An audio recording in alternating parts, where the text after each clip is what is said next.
Okay. Good evening.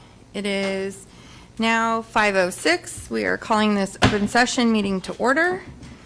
Councilmember Green, would you lead us?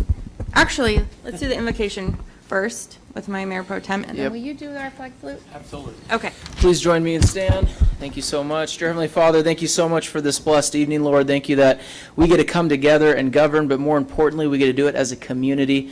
Thank you for all that you give us and all the blessings that you provide, and let us never forget the importance of you, and in your name, amen. Amen. Allegiance to the flag of the United States of America and to the republic for which it stands, one nation, under God, indivisible, with liberty and justice for all. Okay. Madam City Clerk, will you please conduct the roll call? Councilmember Green, Here. Mayor Pro Tem Smith, Here. Councilmember Welty, Here. Mayor Castillo. Here. All present. Thank you. Mr. City Attorney, do you have anything to report out of closed session? Yes, Madam Mayor. Direction was given on the case on closed session by a vote of 4-0. Thank you.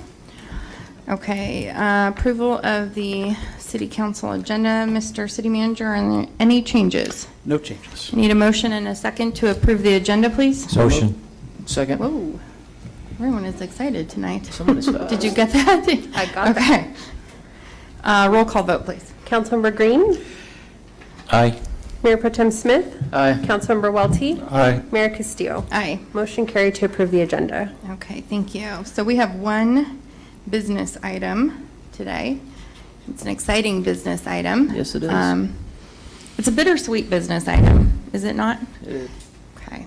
So we are going to do our best to do Councilman Aaron Krantz proud and select someone to carry on his seat. Okay, so we have a staff presentation by our city clerk. Thank you, Madam Mayor. As you mentioned, this item tonight is very bittersweet. The city was notified on May 4th of the passing of Councilmember Aaron Krantz. Therefore, commencing on May 5th, there was a vacancy on the City Council. The Government Code Section 36512B requires that the City Council fill a vacancy that occurs within the elective office within 60 days of the commencement of the vacancy. Canyon Lake Municipal Code Section 2.01.140 determines the actions to be taken in the event of a vacancy and allows the council to establish by resolution other processes. On Wednesday, June 2nd, the City Council adopted Resolution 2021-32 declaring the vacancy on the City Council and setting the schedule for the appointment process. The resolution directed me to publish a notice inviting applicants. The application period opened on Monday, June 7th and closed on Thursday, June 17th, 2021 at 5 p.m. The City Clerk's office received a total of 5 complete applications. The complete list of applicants is included in the staff report. All applications are on file with the City Clerk's office. The applications were forwarded to an ad hoc committee that was selected by Mayor Castillo for review, and on Monday, June 21st, the ad hoc committee moved all the applicants forward in the process to be interviewed by the City Council. Tonight, staff is recommending that the applicants be given no more than 5 minutes for opening remarks. Each council member will then have the opportunity to ask a question of the applicant. The applicant will have no more than 5 minutes for their response, and then the applicant will be given no more than 5 minutes for closing remarks. We anticipate each interview to be 30 minutes and no longer than that, so I will be watching the time clock very closely tonight. If we're getting close to that last closing remarks time and we have to allow for the full 5 minutes, I might just have to cut somebody off. So I will be watching, and I'll be keeping the time very closely tonight. Once all the desired interview questions have been asked and answered, then it's recommended that the council vote on the appointment. If an applicant is appointed, then it's recommended that the applicant be sworn in by me and take their seat on the City Council. Does the council have any questions for staff? I have one question. Sure. Correct me if I'm wrong, this is the first time the city has done this, right?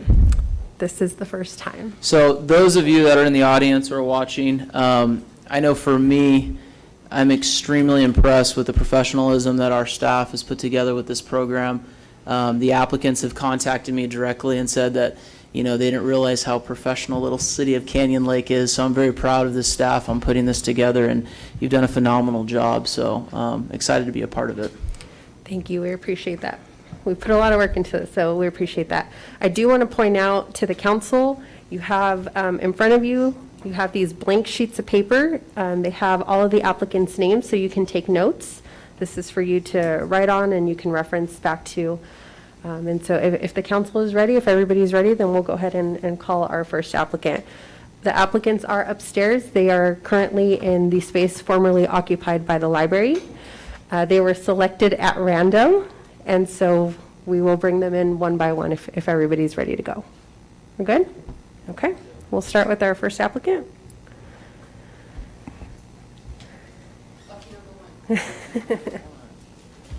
Welcome.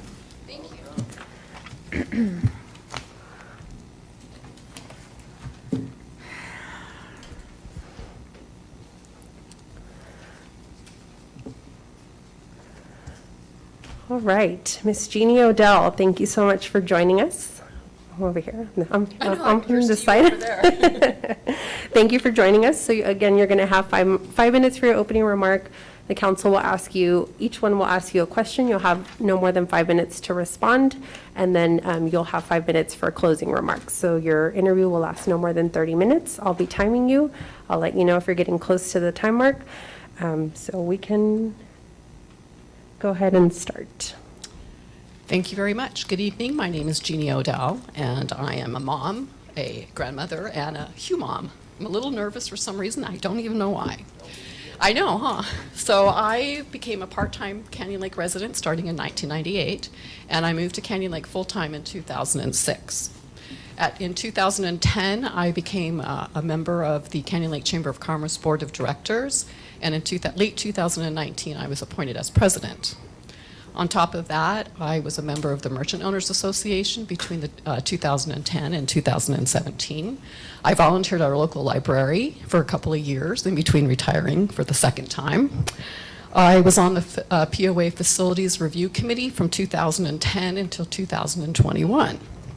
I have 30 years experience in the public sector. I worked at Cal State University Long Beach as an administrator from 1981 through 2006. And then I joined the administrative staff at Mount San Jacinto Community College from 2006 until my retirement at 2010. I became a local business owner here, small business owner in Canyon Lake in 2010, and owned the business for approximately 10 years, 11 years now. Actually own 2 businesses, one I sold in 2017 and one that I currently own. Before 2019, I was not involved in local politics, but in early 2019, in a conversation with my son, it was kind of like one of those things. I was explaining concerns that I had about issues in the community, and we kind of talked, and I said, well, you know what? If I have these concerns, I think I need to do something about it. So I stepped up and ran for the board of directors in 2019. Most of you are probably wondering why I did not run for re-election. So I'm going to share some personal information with you. In 2019, I was diagnosed with ovarian cancer. I was successful in surgery with that, but developed secondary effects in May of 2020. In December of 2020, I was scheduled for surgery, but due to the COVID spike, again, surgery was delayed. In March of 2021, I received a phone call that said, you are now on the critical list, and your surgery is going to be scheduled for April or May. Well, as you all know, the election cycle for the POA is April is your campaign time, and May is your election appointment time. And I did not know if I'd be available for the campaign programs, as well as I didn't feel if I was reelected, I would miss out on the board orientation. And that's the time that you form your team and you set your vision and your goals. So I made the difficult decision not to run again. So I think that's enough about me for now. And I'm sure we'll get into a lot more detail as we move through the questions. Thank you, Jeannie. I'm going to turn it over to the mayor now for council questions. Thank you so much for sharing with us. Each of the council members are going to ask questions. I'm just going to randomly pick people. Dale, you want to start? Okay, the council is somewhat of a team. I mean, not that the team always plays well together.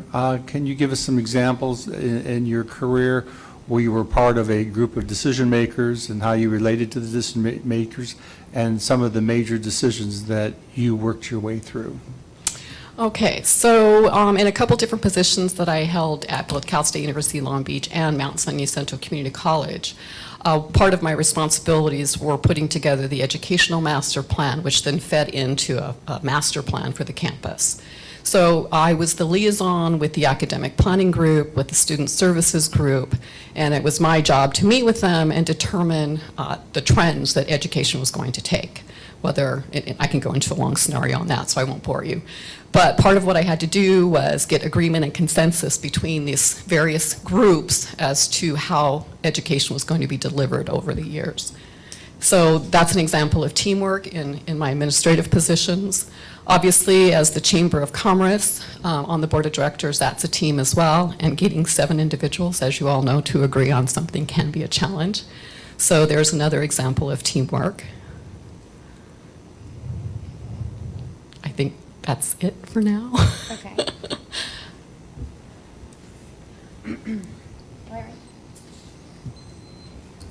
Hi. Hi, I'm nervous too. Oh, good, okay. I don't That's know why okay. I am. We'll It's share it. crazy, yeah. But just, it's okay, you're going to do fine. Okay. I really have a two-part question, it's very simple. Your feelings on the growth of Canyon Lake, and what would be your vision of the BLM land? Well, to answer the question on growth, I'm a strong proponent for redevelopment for the city of Canyon Lake. My family owned property right inside the main entrance to Canyon Lake, and in 2006 we did substantial financial investment into that property to bring it up to a new standard with the hope that other business owners would follow suit. So I've been behind redevelopment of Canyon Lake since 2006. I think the growth is obvious. It's the housing element, it's the infrastructure element, it's the retail and the services element. So my vision for the BLM land, excuse me on the there. My son and I just went through interview practice and I told him, don't say But my vision for the BLM land would be, once again, a multi-use. I think it would make sense to have some kind of central park out there, kind of like the Central Park in New York, but perhaps not as grand scale. But a housing element, a recreation element, perhaps some kind of sports fields that would be more open to the public so that we could host more city events, soccer tournaments, baseball tournaments, et cetera. And I think some retail, although I haven't quite worked out how that would be accessible. So, you're welcome. Does it feel like those 5 minutes are short and like going really fast? Well, I figured there would be follow-up questions, and I don't really want to. No, you're doing great. It's amazing how people can be very articulate when it's their time. Jeremy. I got a simple question. It's pretty controversial. Okay. How do you feel about marijuana? You know, somehow I knew this question was going to come up. And yes, it is controversial. I think that we, as the city council, have a responsibility to listen to the majority of our citizens. I know that informal polls have taken place. You did a walk-around poll. There's also a business that's doing a poll. But I believe that we have the responsibility to listen to the majority of our citizens, not the vocal minority, but the silent majority. So I'm sure there's plans for a more formal poll to take place. But I was also looking at the proposed budget for 21-22, and I noticed that the sales tax revenue is only being projected at $300,000. Now, that's a significant, to me, decrease from the 18-19 of about 468. So another thing that, to me, that would have to be looked at is the data that would support a substantial increase to a sales tax revenue, I think, before a final decision would be made on that. Can I ask you, there's still time on this, so can I ask a question to follow up to that? So what you're saying is you would wait for data and then take another poll, or I think it's how would you formulate your vote?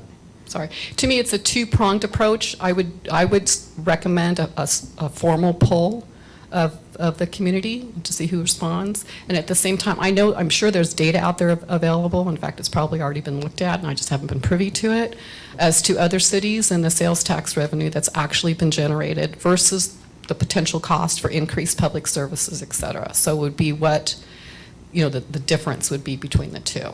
So I'm sure there's data out there, I just haven't seen it. Since we're okay to jump in since there's still time, right? Please do. It'll make it less formal, and I'll be more comfortable. No one else has any follow-ups on that issue? Okay. All right, so then I'll go. I guess we'll stop the time on that. Okay. You wrote in your answers to the application that the biggest challenge you see facing the city is the ability to convince the citizens and business community of the need to move forward and embrace necessary changes. What changes were you specifically thinking of? And are those changes specific to Canyon Lake, or are they regional as well? I would say more specifically to Canyon Lake, but obviously there'd be some regional issues too.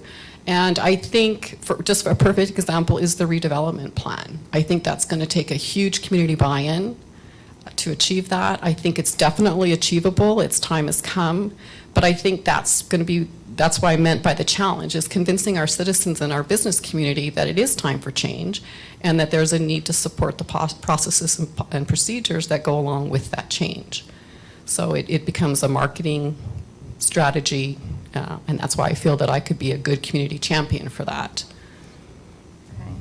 So then just to kind of piggyback on that, I think you've articulated what you think in terms of specific to Canyon Lake, but what about regionally? I mean, we have a job that's not just within our city, so what do you think in terms of the regional aspect? What changes would you be advocating for the community to embrace? Well, I think at the county level, there is some room for a change there. Gosh, there's that again. There's the county still has a large say over what the cities are doing in some aspects, such as health. And I think that there would be an opportunity there to convince or to look at an opportunity to make some changes and start taking more local control over some of our health permitting issues and our business licensing issues. So I think that would be some of the changes that could affect at the regional level. Can I piggyback off that? Please. So a little more specific, a little easier, I think, of a question to answer. And I was kind of stretching out there You're thinking regional. good. No, you're good. Regionally, we sit on regional boards and have to have relationships with our sister cities and work on projects that, bring the county together. Is there anything specific that you think you would bring to the table, expertise maybe, that, would help on the regional side of things with partnering with cities of Lake Elsinore, Menifee, or Wildemar? That would be something that you would be part of or could bring? I think that's twofold. I think from my business perspective, being a local small business owner, I do understand some of the issues that our sister cities are facing when it comes to attracting investors and creators, for example. So I think I could bring to the table an understanding in those kind of conversations. I think that the other thing I can bring to the table is just my knowledge of infrastructure. I mean, if we look at Railroad Canyon Road, it's divided between Menifee, Canyon Lake, and Lake Elsinore. And I think just being able to discuss infrastructure in a knowledgeable way would enable me to facilitate some of those conversations too, as to how we treat our connecting borders.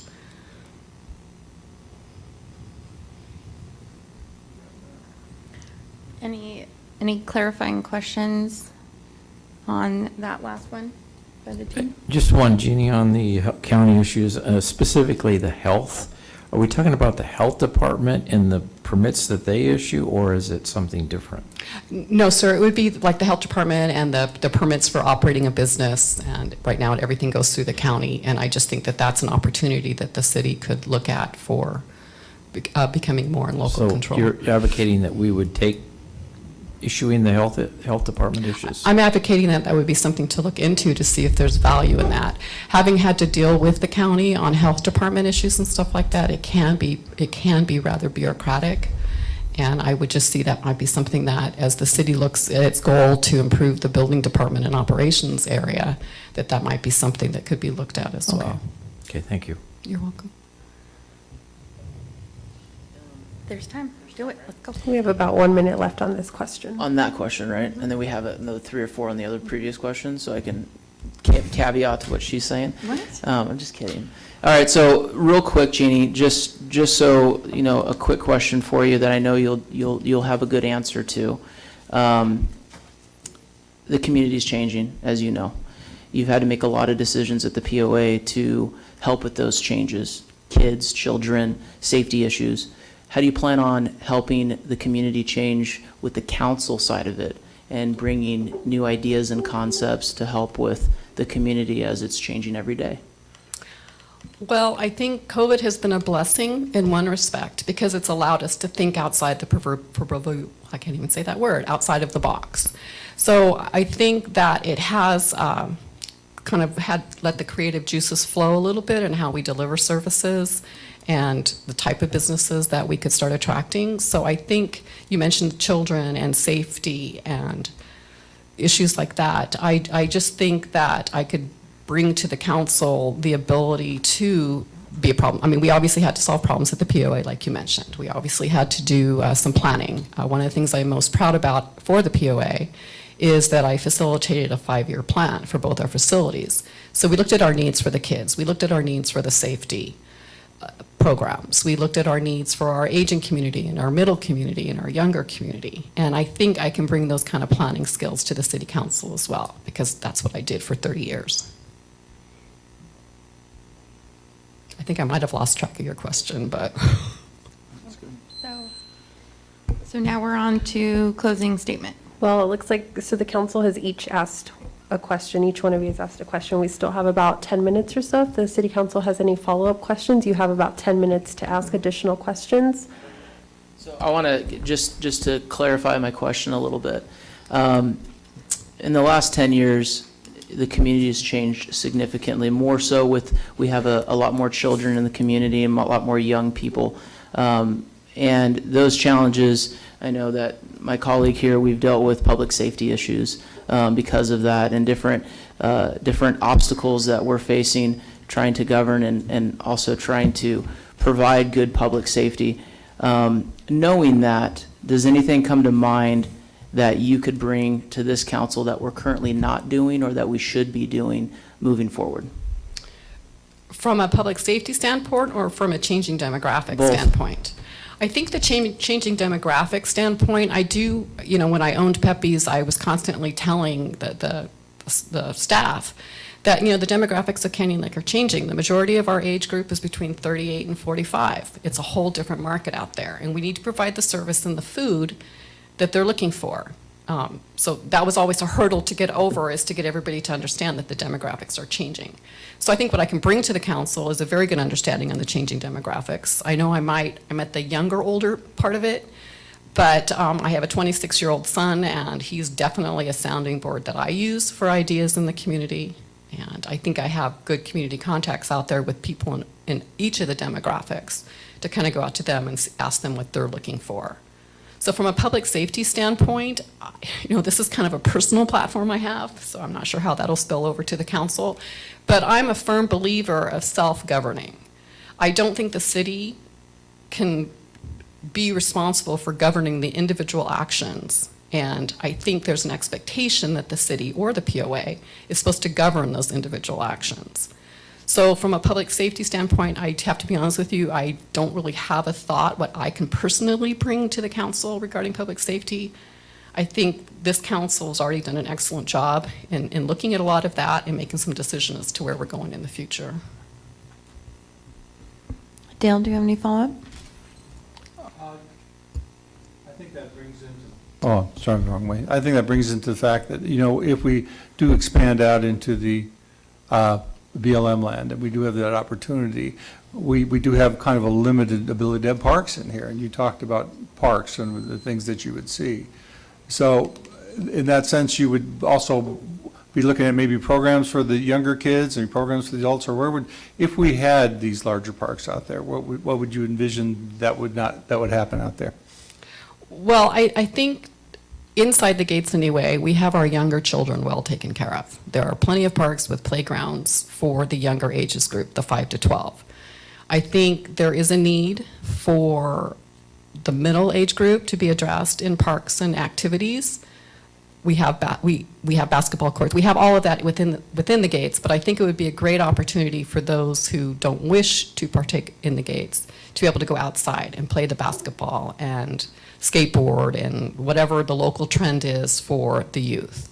So I do feel that we have our youngest children really well taken care of, but I think we need more pools, and that doesn't have to be within the gate. That could all be outside of the gate. Larry, did you have any thoughts?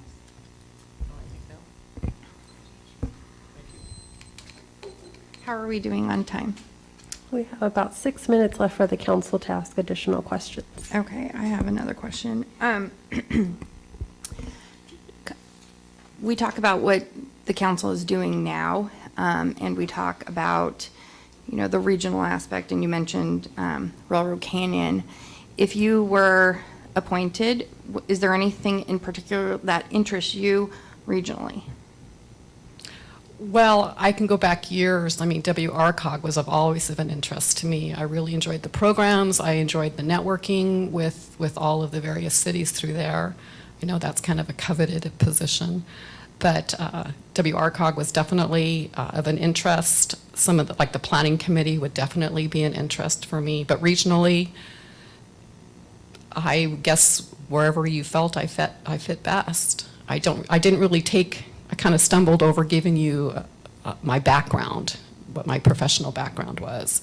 But I did spend 30 years in the public sector. I dealt with many different committees and organizations and people, entities. And so I'm very well versed in governmental agencies and committees and stuff. So I think I could benefit there for sure. Go ahead. Speaking about regional relationships again, and the reason why the council is asking this many questions in regards to the regional side is because we're a small city, so we depend a lot on SB1 funds and other opportunities, and a lot of our sister cities help make those decisions, especially on the regional boards. Looking at public safety, how do you feel about a JPA with a partnering city, with police, with fire, whatever that might be? How do you feel about that component? I think if the city is going to continue to run their budget on the plus side, that a JPA is going to be a serious discussion that needs to take place regarding public safety. I know the discussion's already taking place by the fire department because of the briefing from the chief the other day, but I think a JPA is going to be one of the ways that the city of Canyon Lake is going to be able to maximize its budget.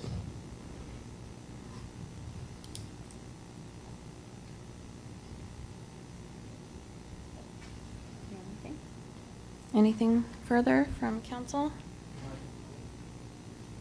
Okay. So I guess we move on to the closing statement portion? Yes. Jeannie, at this time, you'll have 5 minutes to give your closing remarks. Thank you very much. I heard the timer start. So in closing, I just would like to say that with the fire department being formed, with the forming of the fire department and with the serious conversations that are taking place regarding the redevelopment, I believe that the city has reached a pivotal milestone in its history. And I would really like to be a part of the pivot that takes us into the next century. I'm an energetic person. Most of you have already read this. I am data-driven with a data-driven decision maker, but I know when to listen to my heart when it comes time to making a decision. I have established roots in the community. I believe that the goals established by the council will continue to move the city forward. In particular, I feel the goal to improve the building department operations and moving the economic development initiatives forward will attract new businesses, citizens, and investors. I believe that with my skills, knowledge base, and community involvement, I can be the one to assist the city with its vision of constant physical renewal, a positive connection with the surrounding cities. I do know a few people in the surrounding cities. Positive connection with the surrounding cities and a continuing culture of embracing new ideas. I think that's one thing that this council in particular has been really good at, is the embracing of new ideas. I think, we never like to repeat the past, and I'm not a big fan of the word no. And when I hear the word no, I want to hear either a solution or a different solution. I don't want to be told no. So I just think that it's a pivotal time for Canyon Lake, and that I would like to be a part of that. And thank you for your time. I know that you have a very tough decision to make here tonight, and I don't envy you, but thank you again. Thank you so much. We're Thank very you. grateful that you came tonight. Yes. Thank you for moving my application forward. I appreciate it.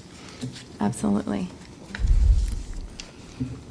Okay, so did I at least get points for being short to Thank the you, point, Judy. for Yes. forgetting a few things to say, but I was to the point. We're good on time. Thank you. You're welcome. Thank you.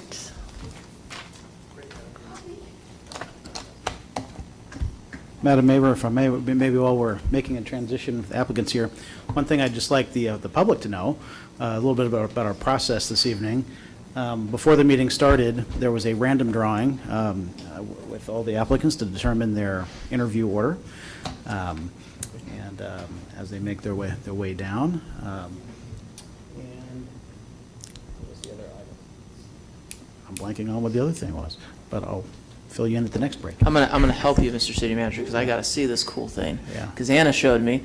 So upstairs, they're doing a drawing for each person who's coming next, and it's a wheel, and it spins, picks the name, and then a big little cheer happens, and then they get to come down and sit in the hot seat.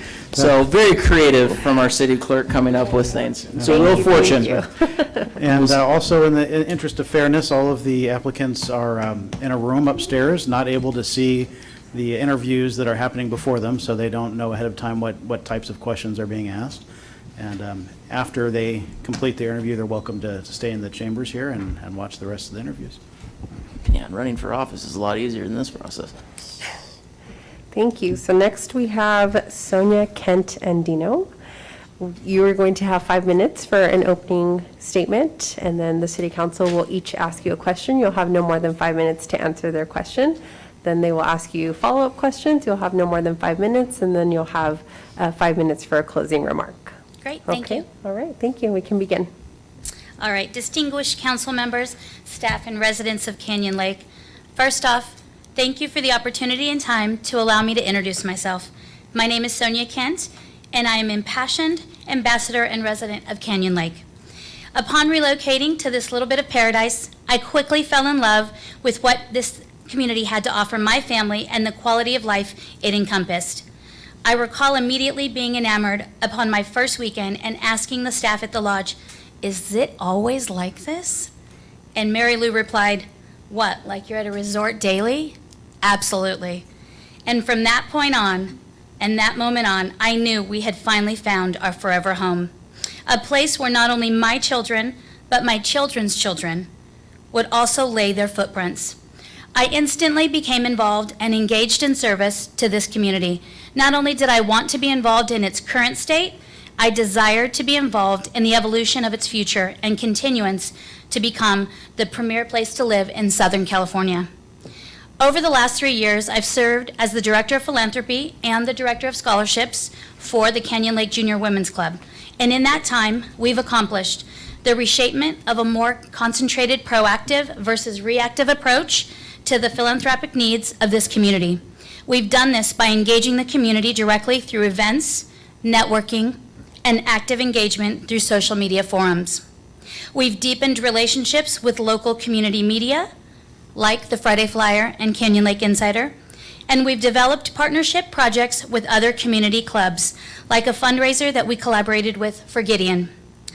We've been ambassadors of Canyon Lake with our neighboring communities, like Lake Elsinore and Menifee, where in 1 year we were able to help 2 single moms with 4 children apiece who lived in a single room. They had nothing for Christmas, and we brought the Canyon Lake holiday spirit to those children whose faces lit up when they realized that Santa had found them. We've accomplished to serve and fulfill over 40 philanthropy needs of Canyon Lake families through money raised for medical expenses, to hungry families over the holidays, to assist with bills or funerals, or simply just to match the efforts of our children who are fundraising for their own passion projects. During a global pandemic, we've managed through creative out-of-the-box events, leveraging sponsors and donators to fulfill not only this year's philanthropy budget, but also next year's. We did the same for our scholarship budget and had tremendous success in all of our events.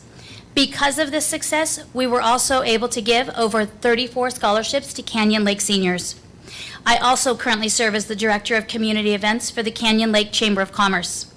I'm focused on engaging the community through events that highlight, attract, and generate revenue for our local businesses. Thus far, we've accomplished Business Bingo, which is a new event to Canyon Lake residents, and our Canyon Lake inaugural Restaurant Week, 7 Days to Savor. We have additional new events to introduce the community, and we'll also continue the tradition of our beloved events like the Parade of Frights. Coming from a Marine Corps family, veterans are also a passion for me. I became involved last year in our city's Veterans Day Committee and will continue to participate again this year. I'm also a wife to Anthony and a mother to Robert and Savannah. I've spent 20 years in building a career with Fortune 25, 50, and 100 companies as a strategic talent acquisition professional, workforce planner, and brand attraction and engagement subject matter expert. I'm a leader in human capital management. I'm recently certified diversity, inclusion, and equity in the workplace professional, a small business owner, as well as a global philanthropist. I'm a regular guest lecturer for graduate programs at Concordia, Chapman, Biola, and UCI. My strengths are being a value-driven, purpose-led, agile servant leader. I bring strategic and tactical project management experience.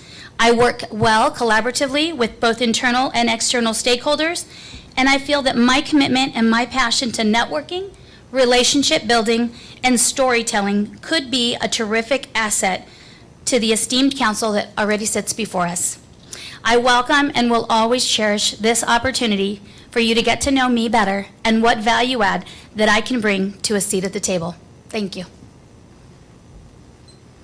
Okay, well, welcome. Thank you for your application. Thank you. We're happy to have you here. And we'll start with questions. Larry, do you want to start again?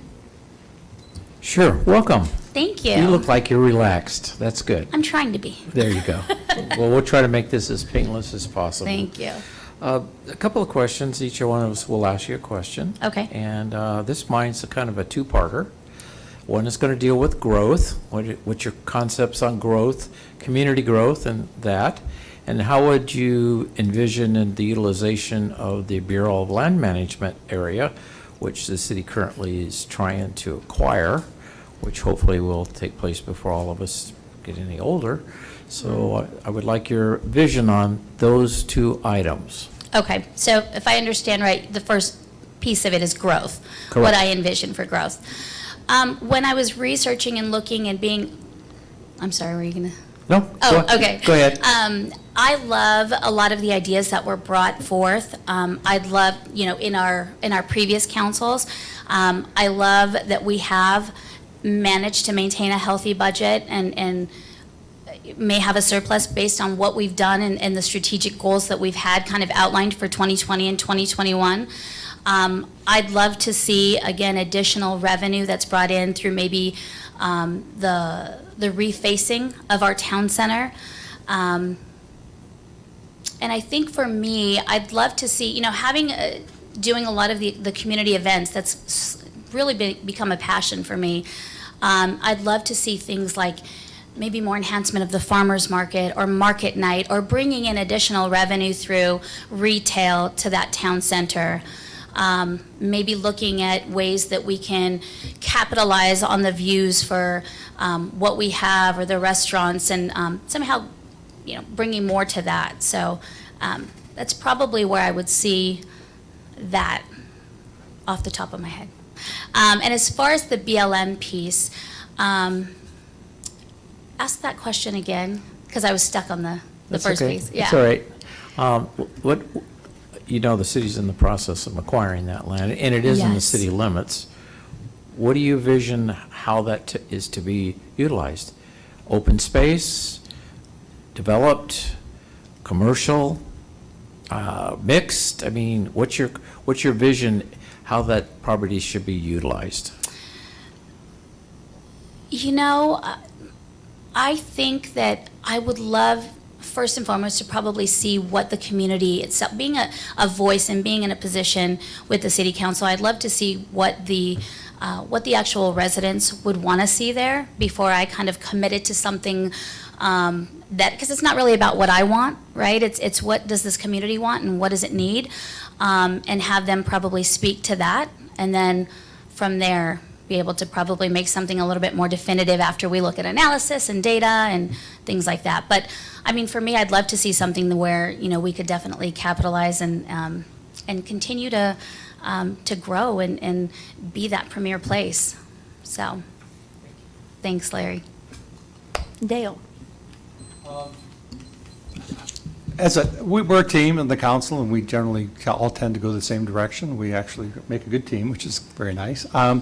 Can you describe other teams or committees you've been on, and can you describe the major decisions you came to in some of those committees and what the process was to get to those decisions? Absolutely. I think that's probably my entire life with my career. If you want me to speak to just Canyon Lake, being a part of the Junior Women's Club, and being in, you know, overseeing the efforts for philanthropy, that's a large committee for us.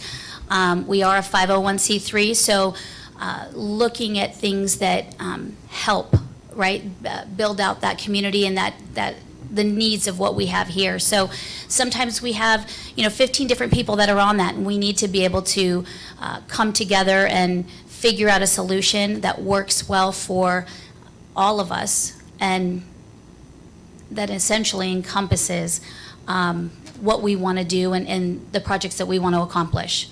Does that answer your question? I could That's helpful, probably be a thank little bit more specific, but That's helpful. okay, good. Jeremy? Sonia, how you doing? You Good, thank you. Yes, We alive? We awake? I'm awake. You answered a series of questions through our application process, one of them being what is the roles of a city council person. You answered it well. You understand that our job is to create policy. Yes. Our job is to vote on that policy. Our job is to govern.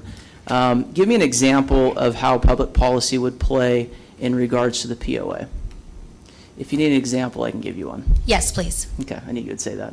A good example that we recently have done is a big problem at the city was Airbnbs and VRBOs. We had some problems identifying some of these properties and understanding how guests were coming in, and we were able to partner with the POA with the help of Jeannie and the help of other people's on the board. Tim's in the room, or he was, and he was going to be a big help of that. Working with the POA to make sure that the residents are abiding by the rules that we put in place with Airbnbs and VRBOs. Do you have an example or something in mind that you could think of where the city could partner up with the POA, legislatively speaking, policy speaking? Oh, that's a great question. Thank you for that. Wow.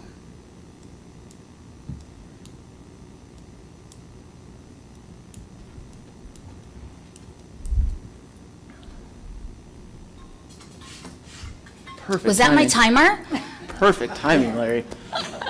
That's the answer, right there. That's the Jeopardy. Someone called in. You used your calling. Oh, no, you're good, you're good. Oh, wow, legislative-wise, huh? You know, I don't, off the top of my head. I That's don't. fine. That's a good answer. Yeah, That's fine. I'd have to see, honestly, like, where I think that I, you know, have excelled in my career in working and being in positions where I may not know the answer.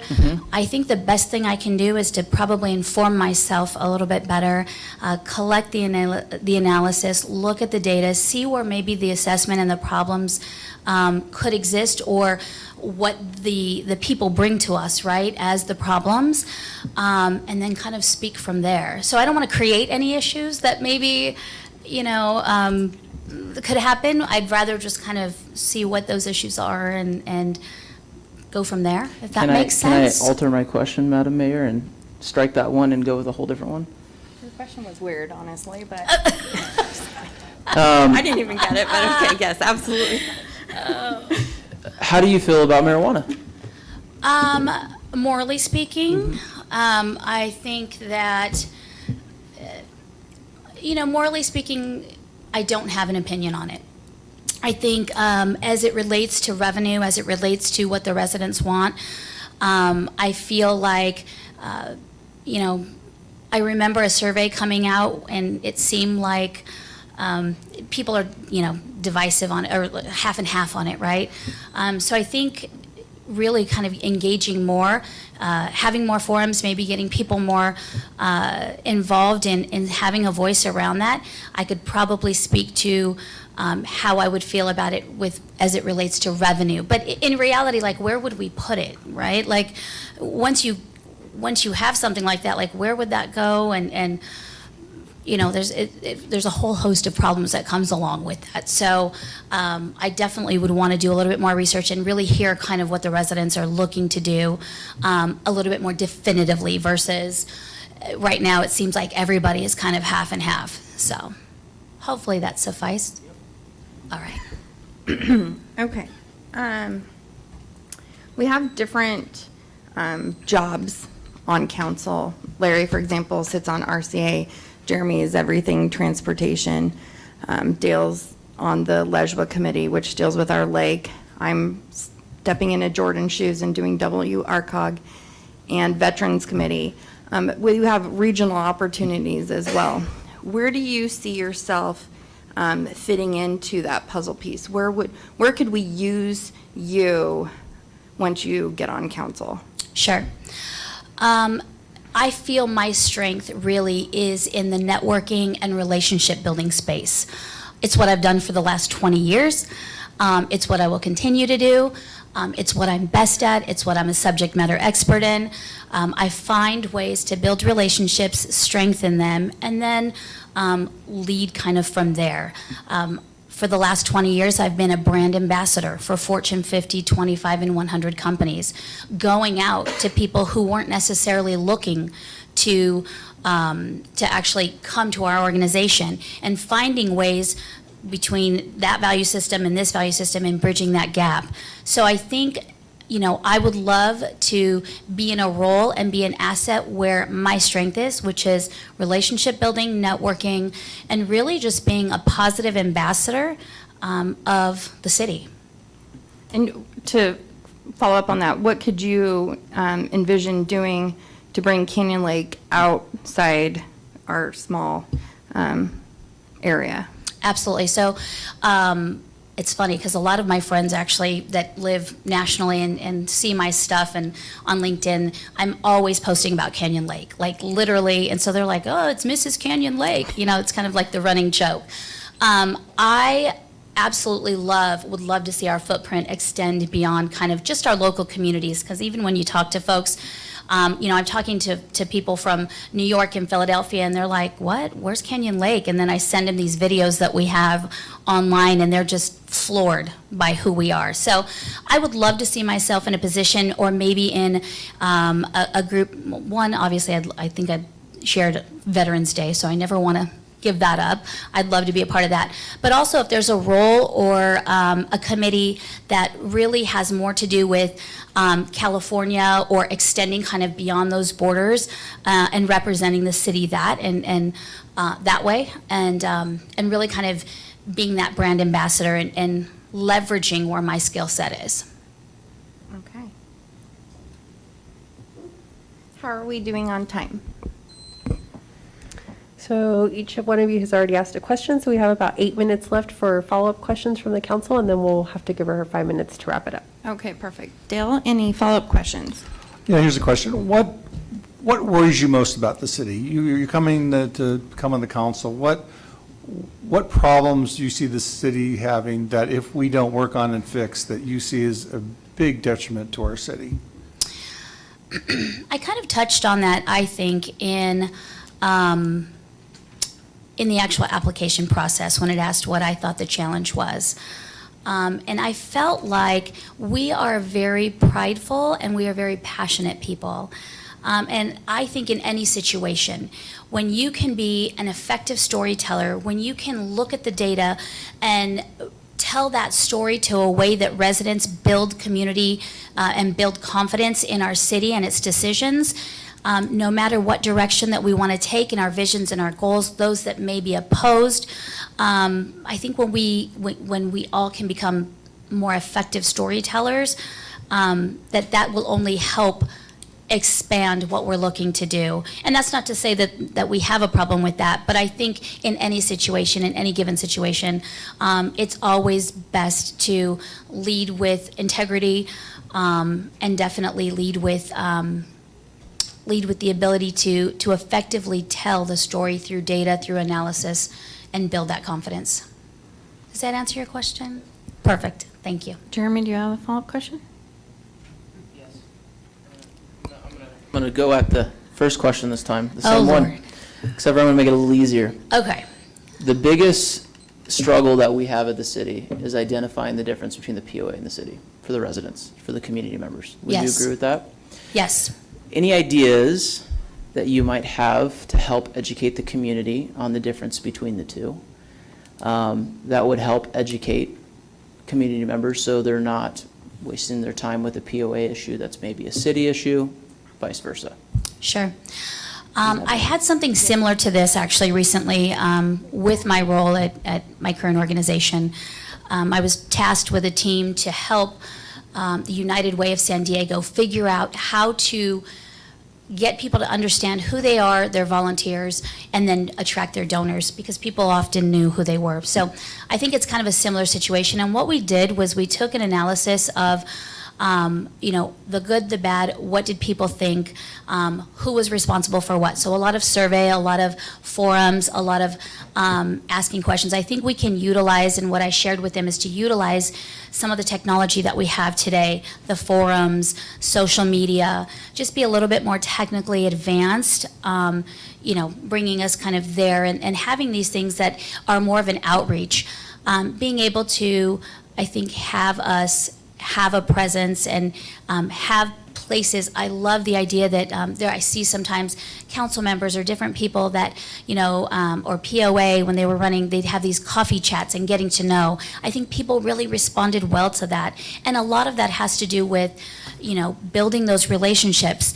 And when you build relationships and people can trust you, then you have their ear. Even if you make a misstep, they're more willing to forgive because they know who you are, and then they're more open and apt to listening. And so I think that if we lead that way, then we can kind of start to share and reshape the story of who literally has the scope of responsibility for what. There's a little bit of time. We have time for one more question. Okay. I see, Sonia, you're a political major. I was a poli-sci major, yes. Yes. Did you obtain a degree? I did not. Okay, because I picked up that you do guest speaking at certain universities. What do you speak on? Human capital. Sometimes I speak on the real world and getting out there and standing out in the job market, kind of career hacks. So anything that's related to strategic planning in their career and how they're going to launch out into the world and how they stand out. How come you didn't take an HR program? I love talent acquisition. I get asked that all the time. Okay. And I absolutely love talent acquisition. I love the idea of meeting new people, and I've met literally thousands in my career, talking to people that weren't necessarily interested in what we had to say, but finding out who they were, built those relationships, and now sometimes 5, 10, 15 years down the road, they're still coming to me to find their next vision or dream. And so that's always been something, I kind of share that I always like to leave people's world with a little bit of joy and light, in any kind of way that I can. So I feel like talent acquisition versus HR does that, because HR more policy and they've got to fire people. And when I walk in the room, people smile. When HR walks into the room, they're like, so. Well, you understand the role of our council is policy I do. and rules Yes. And so sometimes we have to make decisions that are difficult, Absolutely. especially when it comes to our leader, as far as how well they're efficiently operating. Would you be comfortable in that position? Absolutely. I do that every single day in my career and with all of the philanthropic efforts that I do. And even working with global 501c3s, I have to do that. I think I always lead when I have these tough conversations. And it's actually one of the things I actually speak on is how to have crucial conversations. It's one of the things that I say is some of the most important skill set that as they're entering into the workforce that they have to know how to do because it's sorely lacked in corporate America. When you can be someone who people can trust, when you're honest and when you use transparency to have crucial conversations, then I think people respect that even when you have to deliver a not so fun message. Thank you. Yeah. Okay. Thank you, Madam Mayor. At this time, you have 5 minutes, no more than 5 minutes for your closing remarks. I'll be brief. In summation, I want to be a voice of the residents, a trailblazer to our future, an ambassador to neighboring cities and beyond. My long-standing career as a relationship builder, network, brand attractor, and functional storyteller could be a big asset in the vision and the goals that are set out for 2021 and beyond.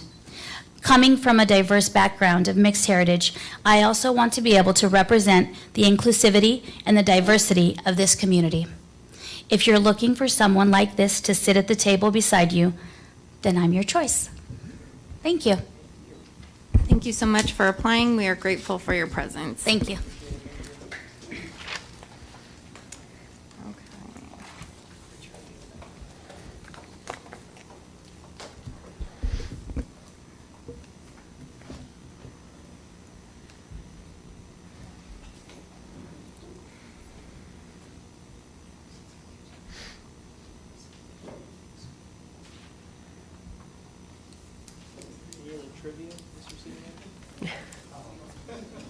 Trivia. We could use that wheel to make the decision. All right, we have our next applicant. We have Travis Montgomery. Welcome. Welcome. Thank you for coming. All right, Mr. Montgomery, you're going to have 5 minutes, no more than 5 minutes for your opening remarks, and the city council will each ask you a question. You'll have no more than 5 minutes to answer their question. Then they'll have the opportunity to ask you follow-up questions. Again, no more than 5 minutes to respond, and then you'll have 5 minutes for closing remarks. Okay? Thank you very much. Good evening, and thank you for the opportunity to appear before the City Council this evening. My wife and I have been full-time residents of Canyon Lake for 17 years. I was born in Long Beach, California, and lived and worked there for 63 years before moving to Canyon Lake in 2004 on a full-time basis, and we'd been weekend residents for 5 years before that. Canyon Lake's the place that we purposely chose to spend our retirement years. Community involvement, something that I've practiced almost all my life, and something we both continue to do in Canyon Lake. It was through community involvement that I met my wife. I was a board member and president of the American Cancer Society, and she was a paid staff worker for the American Cancer Society, and that's how we met 45 years ago. My candidate questionnaire responses pretty much identify why I decided to apply to serve on the City Council. I believe that my knowledge and experience in the community will allow me to hit the road running. My past knowledge and experience in municipal government will enhance my ability to be functional from the beginning. I've been involved in many aspects of our community since 2004 and bring a historic perspective to many issues, as did the previous seat holder.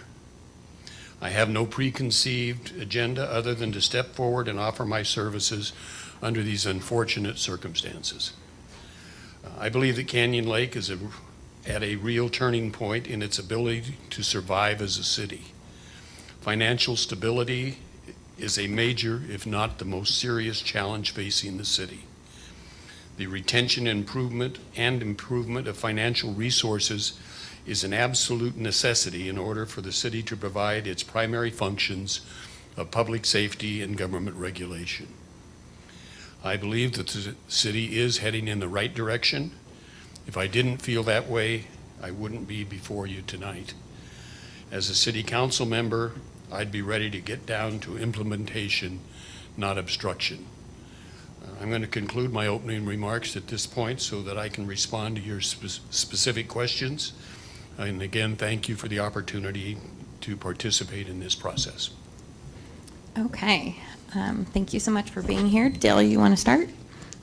Sure. For the crowd, I know you hear the same questions over again, but to be somewhat fair, I try to keep them all in the same range. And my question is we're a team as a city council, and we get along, and we're all on the same direction. Can you give me a piece of history about teams that you've been on, about what complicated decision process you went through, and what the decision outcome was on one of your committees? Probably pick a fairly complex problem. If you could tell us the story about how you worked with the committee, how the process worked, and what the decision was in the end. Well, one of the most challenging ones was in 2011 when I served on a committee that was appointed by the city looking at the creation of a fire department within Canyon Lake. And there was a strong proponent in the community who had presented a lot of information to the community about how it was a piece of cake to start our own fire department here in Canyon Lake. At that time, Councilmember Green was the chairman of the committee, and I was the vice chair. And it was really challenging because there was a lot of emphasis in the community about why can't we do this? Some of the same issues that we face today regarding CAL FIRE and costs and prices and all of that, and going through the same situations that you're going through, that the city's going through now, trying to find out the best way to develop communications, the way to hire people. And we spent about 6 or 8 months doing it, and there was a strong group of proponents to do it. And there was a lot of people who said, well, let's not do it. We ought to just fold up the city. We can't afford to have a fire department. We can't afford to pay them. Why should we even continue as a city?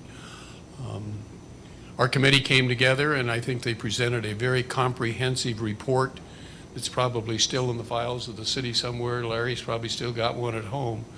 But we presented some really strong, detailed information on why at that time it was not feasible to start our own fire department. And it was a challenge all the way along. We had a lot of community meetings as well as individual meetings. And at the time, it was decided by the city council after they got the report that we would hold off on doing our own fire department at that time. So hope that responds to your... Thank you. Okay. Larry? I got a two-parter for you, but one question. And the first part will be on your vision of growth for our community. And the second part, we've been in the process of acquiring the Bureau of Land Management property to the north within our city limits. So with that property, what do you envision how it to be utilized? Vacant, like a park? I mean, what's your vision for growth and the utilization of that property? Well, we're certainly challenged in our ability as it exists today to grow, just because we're pretty much landlocked. And the challenges are one of our problems that I see is that we don't have an ability to develop enough sales tax revenue in the existing areas that we have, at least not as they now stand. It would take some major conversion. So it's going to have to come from growth on the outside. I think that needs to be combined with two things, the BLM land, and I'm not aware of what requirements the government has on that, but we need some good commercial development that provides some revenue in addition to new homes that would provide tax revenue from that. Certainly the ability to grow some retail and things like that would have a stronger financial impact than a whole lot of homes, although with the prices of homes these days, why there's a pretty significant amount of money that comes in, but that's not the highest amount of money that comes in our city now today. And BLM looks like the the only opportunity we have, and I think if we would be remiss if we didn't look and follow through as far as we could on doing, taking advantage of that potential opportunity. Okay. Okay, thank you. Jeremy? Travis, how you doing? Good, thank you. Good, good. I've asked every candidate now the same question about marijuana. You've already answered that in your questionnaire, and that's, you have questions, you're uncertain about it, more on the opposing side, so I don't need to go into that. I did have a clarification question here. In organizations you wrote, and you were on the Canyon Lake POA from 2007 to 2008. Did you rerun? Did you only serve one term? Was there only 2-year terms back then? Okay. Yes, I'll respond to that, and can I address the Of course you cannabis can. also? Absolutely. All right, first on the POA, I was elected to a 2-year term. Okay. I served as treasurer the first year. In my second year, I was the president, and about halfway through the term, and I won't go into any details with you, but we had an executive session and followed the Davis-Sterling rules and regulations similar to the Brown Act, had some personnel items within the board, and as a result of those discussions, both the treasurer and I resigned effective immediately. So I did not complete my second year or Okay. finish my term as president. Makes sense. Yeah. Now, regarding cannabis, I did make some pretty strong comments there. Right. But I would like to say that if I was sworn in as a council member, one of the things I would be doing is agreeing to uphold the laws of the state of California. And I believe it was 2016 when the voters of California approved cannabis as a legal activity. I'm sure there's some restrictions, but generally approved it. And that's what the law is. However, part of the law also says that individual cities have a right to choose. So you can have both of those, follow the law on both sides. And that would be my intention.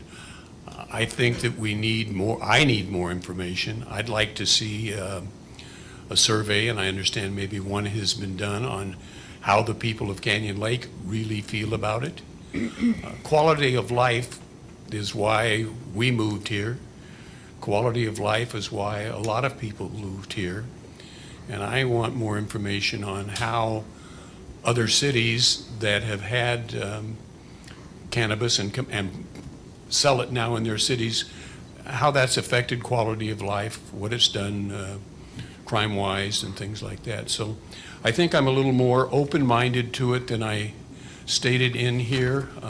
I will follow the law, but the law is also on the side of the city to say yay or nay.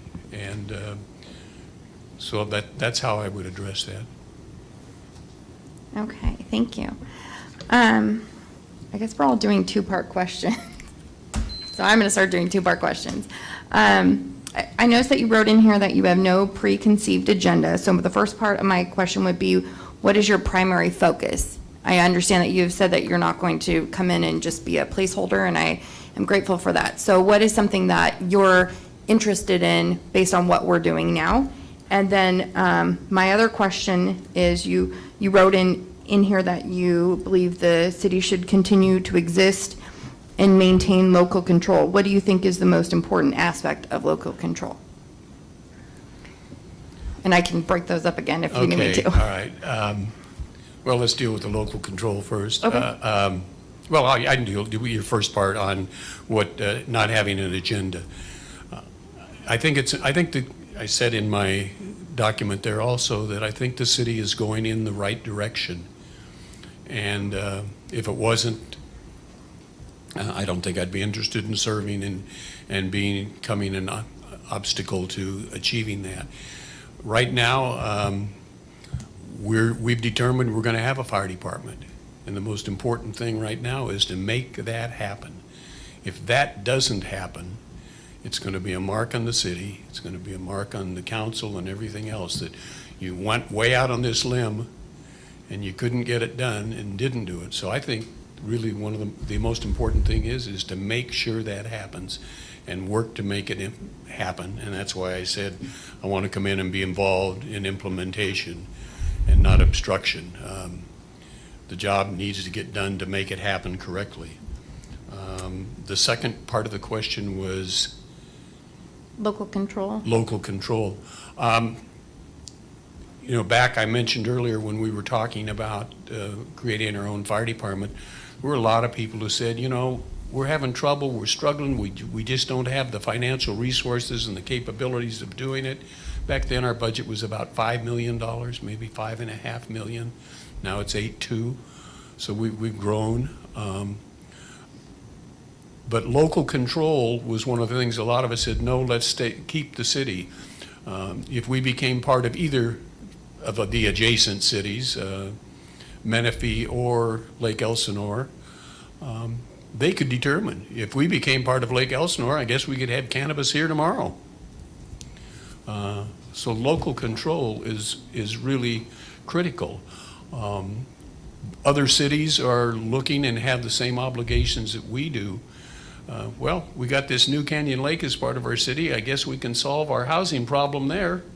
We'll just designate a big part of Canyon Lake as where we're going to come up with our low-income housing. And so, you know, if we want to protect what we have here as a community and why most of us moved here, then I think we need to maintain local control and make it work. And it appears that we have the resources to do that. Passing Measure DD, the utility user tax, you know, was a big step towards doing that. And I happen to have chaired that committee. So, you know, I'm big on keeping our city. And so I would like, you know, just really believe in local control for us. Thank you. We still have some time? How much time do we have?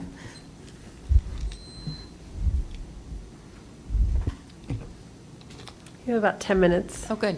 Okay.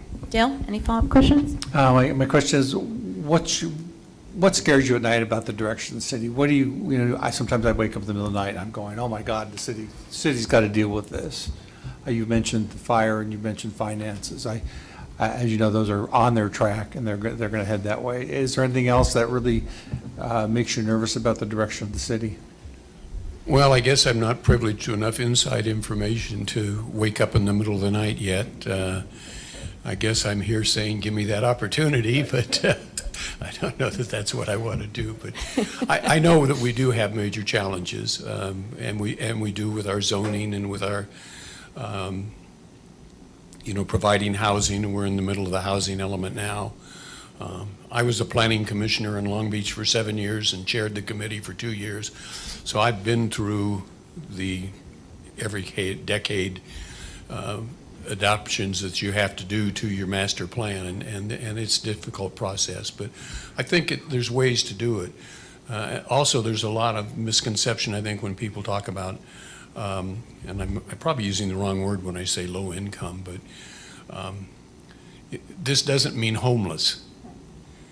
You know, it means providing something in the median type of income. So there's some red flags out there that I'm not sure should be out there. It doesn't mean providing homes for the homeless. Mm-hmm.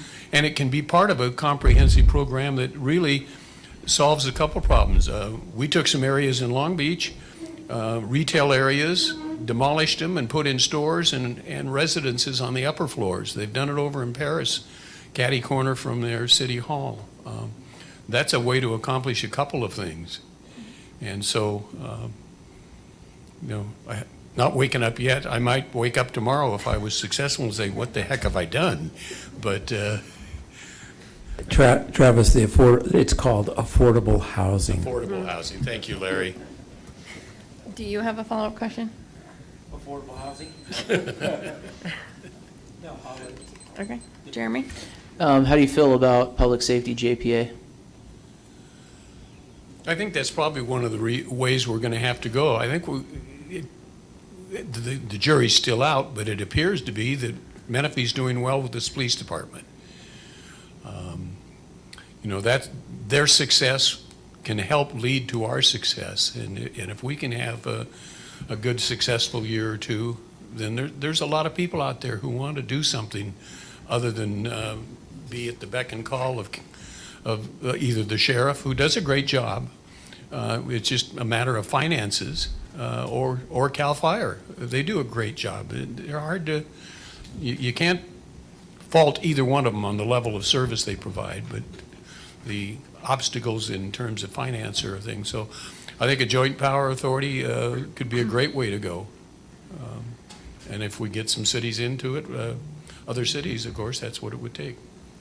Okay, I'm going to pick, Oh, by all means. I just had one question, Travis, and I saw that in your response, that you said you would only run the term, just whatever this term is going to run out to the next election cycle.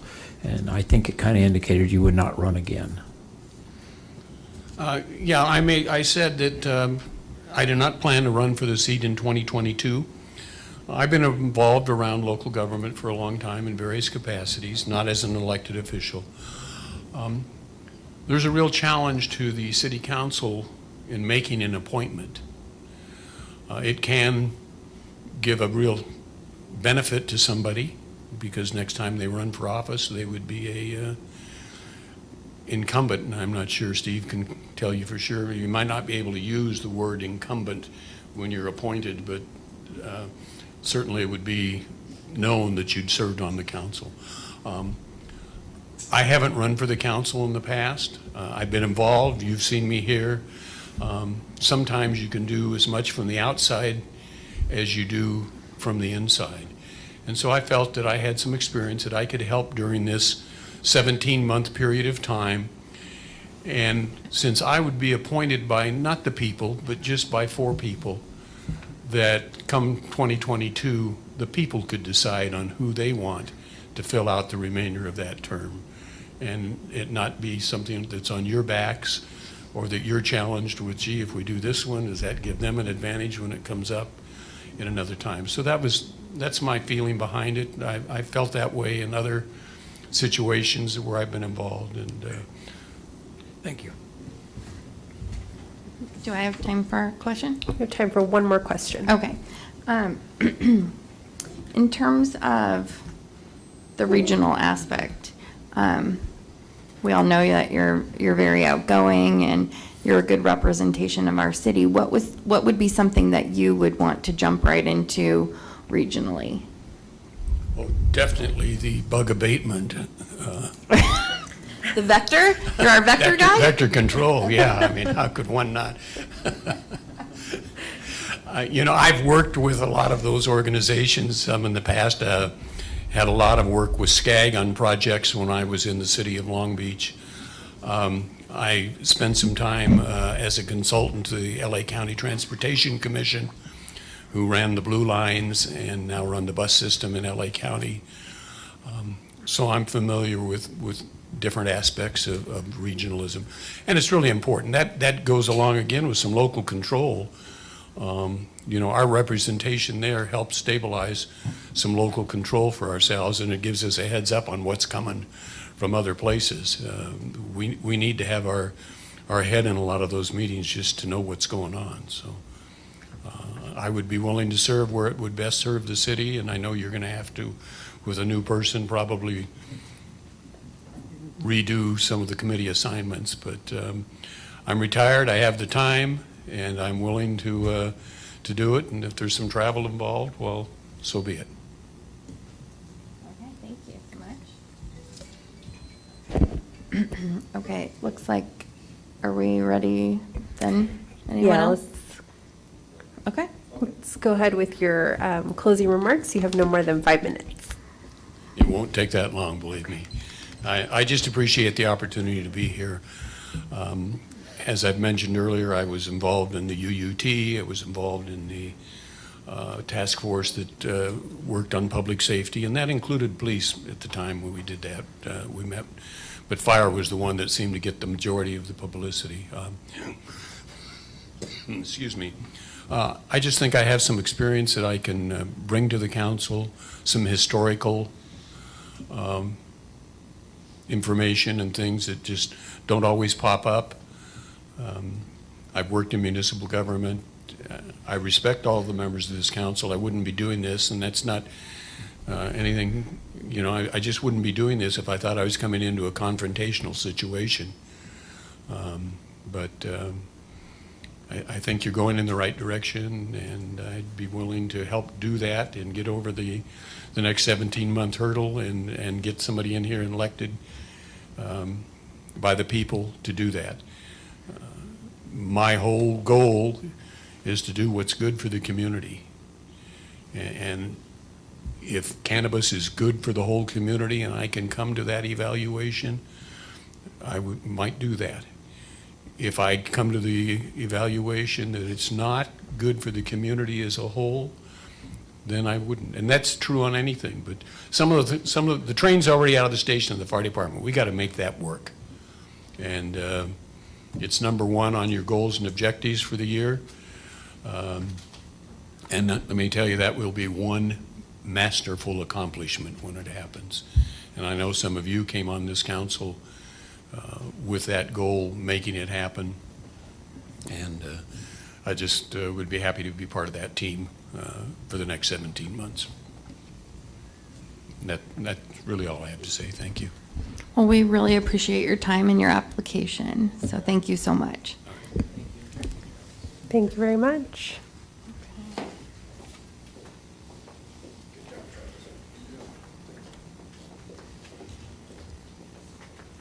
Thank you, Chief.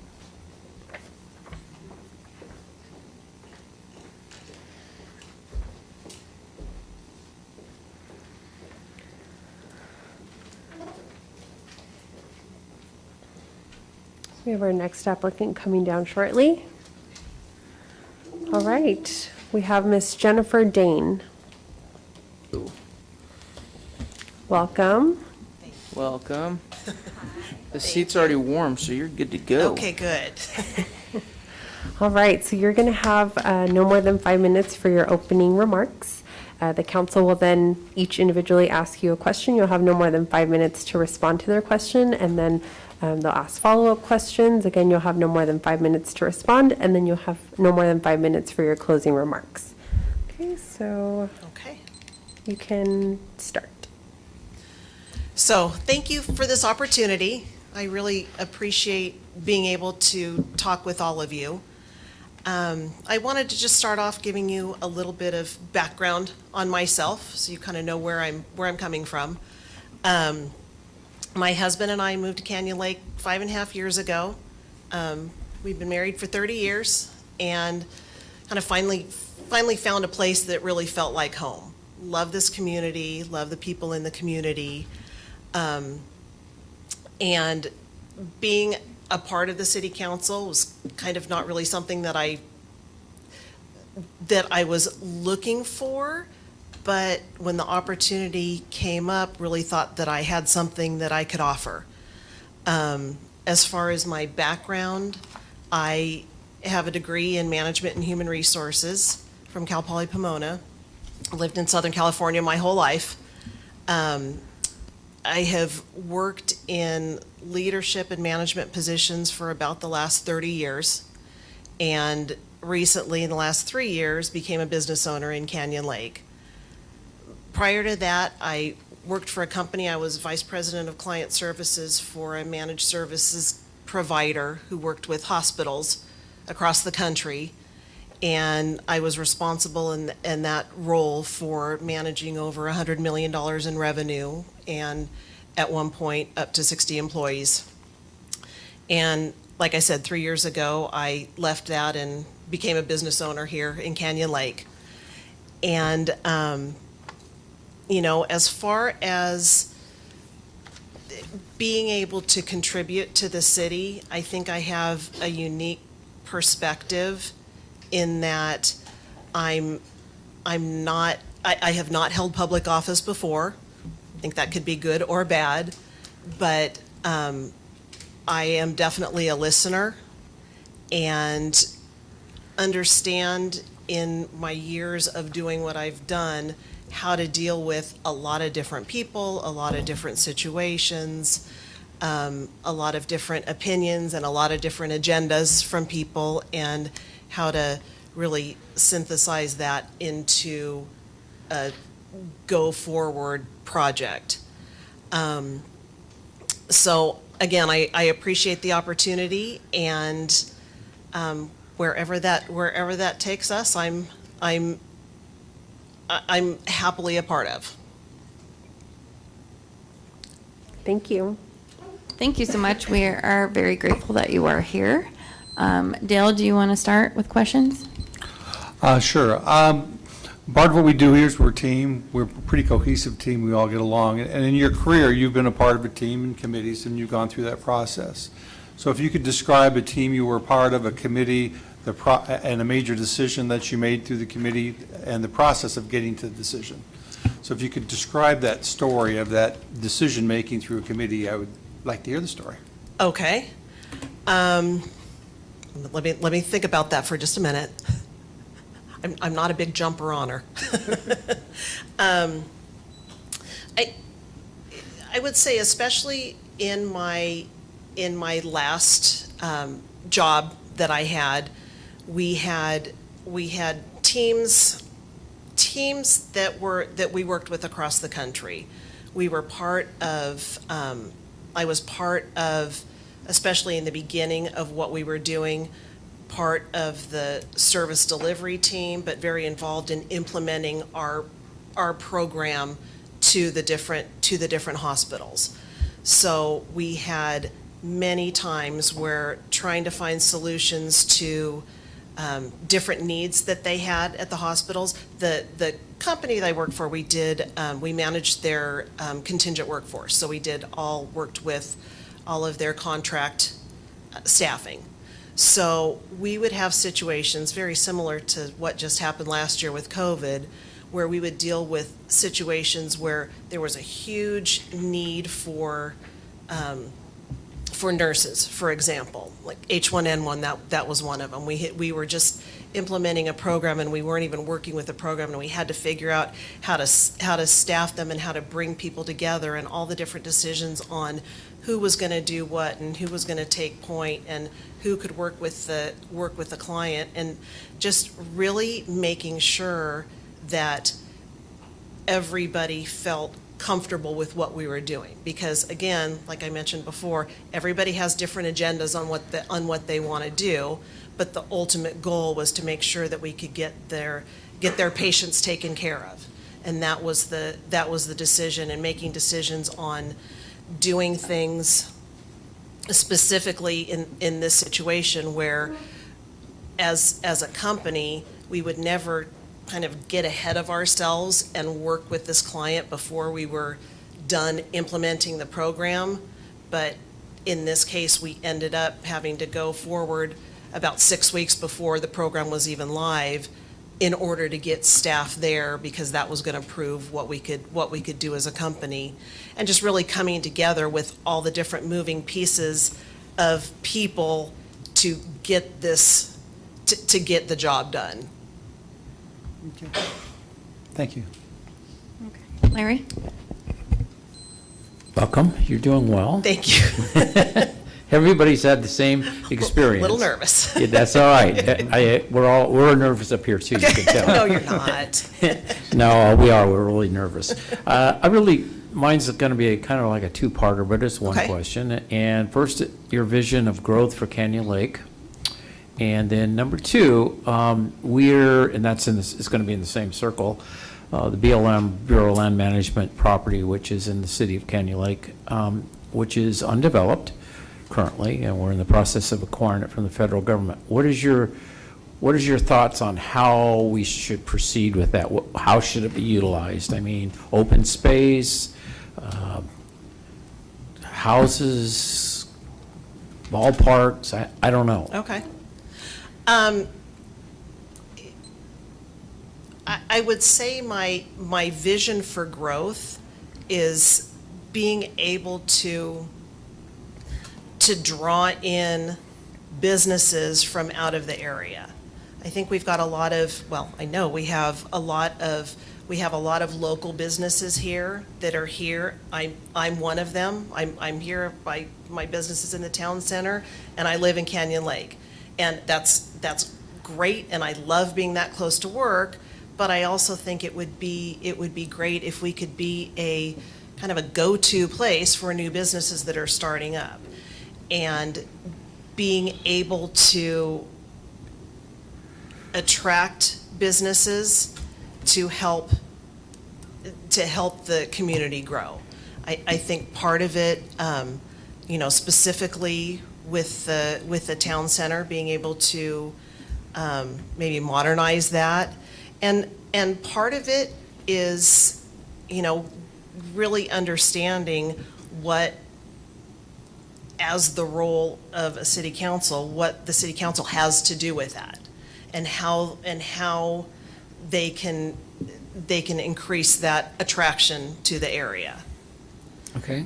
As far as the BLM land, it would be tough for me to say without really understanding what the different options are. I think where we could, kind of going down the same line as the beginning, if we can use that as a way to attract more business and more kind of growth for the community and the local businesses here, that would be my idea of what to do with it. Not exactly sure what that looks like. Okay, all right, thank you. Okay, hi. So you've been here for about 5.5 years. You live here, you own a business here, and in looking at your experience within the community, you're a board member for the Junior Women's Club, you're a member of the Women's Club, you're in the Yacht Club. I know that you're the one who tells us how to decorate our boats. Tell us about ideas you have to kind of sell Canyon Lake outside of our gates to the region, about, why we are amazing and why everyone should be bringing their business Canyon Lake. Okay. A lot of it has to do with knowing the people within Canyon Lake. It's such a close community, which is one of the reasons that I love being here. And I think close and loyal community. So being able to let other businesses know that if you're here, you've got a lot of customers for whatever your business is, because there's a lot of referring that goes on with all different businesses, and a lot of like I said, loyalty among the people that live here. And we like to support the businesses that are around here, and that can bring other businesses in to know that they have that support. Okay, thank you. How much time are we at? You have about 15 minutes left to ask questions. Great. Dale, do you have another follow-up question? My question is basically, what worries you about the direction of Canyon Lake? What is it that you see us possibly going down that would be a problem? So if you thought about Canyon Lake and you're afraid, wow, I hope the homeless people don't, flood the streets. That's kind of an extreme example. But what realistic worries do you see about the future Canyon Lake? Okay. That would be one of them. But probably my biggest concern is making sure that we're not outspending what we should be spending. I know we're coming off of having a deficit within the budget to having a surplus, and certainly would not like to go back to that area. So depending on what areas you're looking at, and again, part of that is being able to really understand what's going on in all the areas. I think the new fire department is something that I wouldn't say is concerning, but I think something very important to stay on top of to make sure it happens the right way.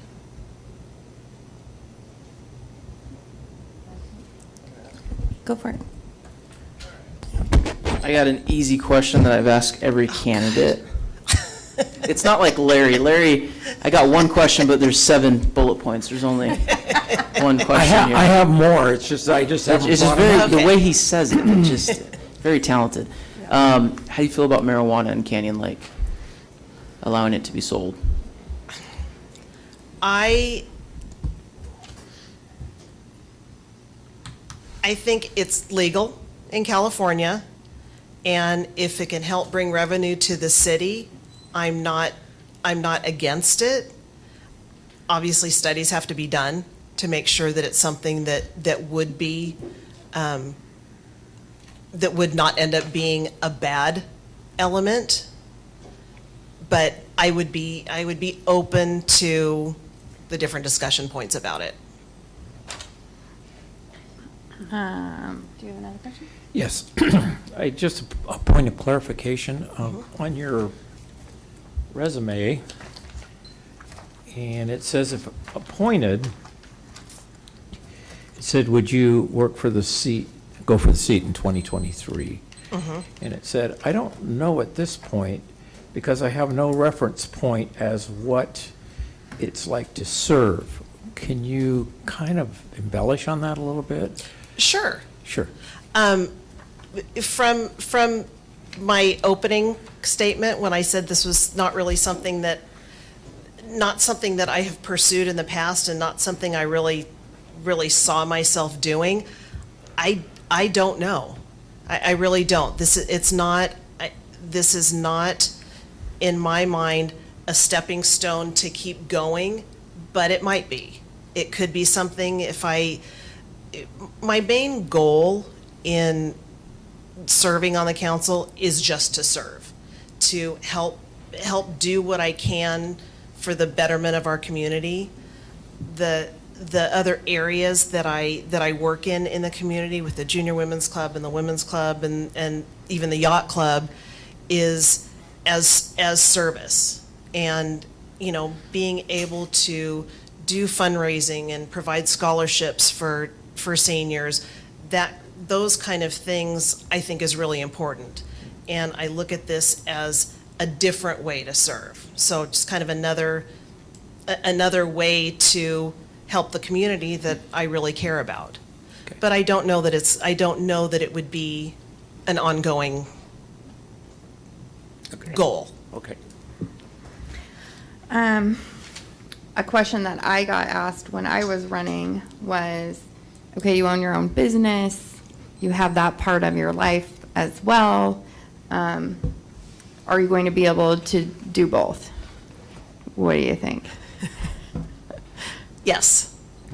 That probably was one of the biggest concerns when I decided to apply. And I know it would take a lot of work, but I have that to give. And I have support, I have other people that I work with that can help. But I have room to grow in that area. So, yes.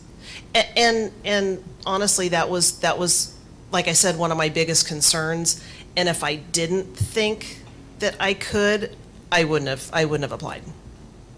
Okay, great. I think we still have some more time. Still have about 8 minutes for council questions. Okay, you have another? One more. You talked about your previous management team building in the hospital industry. Can you explain exactly what your management, or you're an outside contractor, or did you actually work for the facility and organized inside, or did they bring you as outside consultants? What was actually your role? And were you organizing the entire healthcare team, or were you doing the managers? I mean, you've got a wide array of people, from staff to Yes. managers to your overhead. So Yes. which part did you take care of? So the company that I worked for was the company that I worked for was contracted with the hospital, and we managed all of the contract labor in there. So we were the liaison between the hospital and the staffing companies, so kind of the middleman between that. So when they had open positions at the facility, we would work with the other companies to bring in the staff. So we manage that staff that came in. So we managed their time, managed their onboarding, managed all of that for the hospital, so the hospital didn't have to do that. But we also worked very closely with them in the workforce planning of that. So, simple example, for every year, except for last year, there's always a flu season. And flu season typically goes from September to February. And depending on the facility, they could bring in another, they could double the number of, just talking about nurses. And we managed everything from medical to EVS workers that were cleaning the rooms. We would work very closely with the administration of the hospitals to project what they were going to need during their busy times, and then work with them on strategies of how are we going to get all these people in there, because every hospital has that going on, and we were only working with some, so how are we going to attract those people instead of hospital down the street? Sure. So you're talking about a combination of travel nurses and contract versus full-time staff?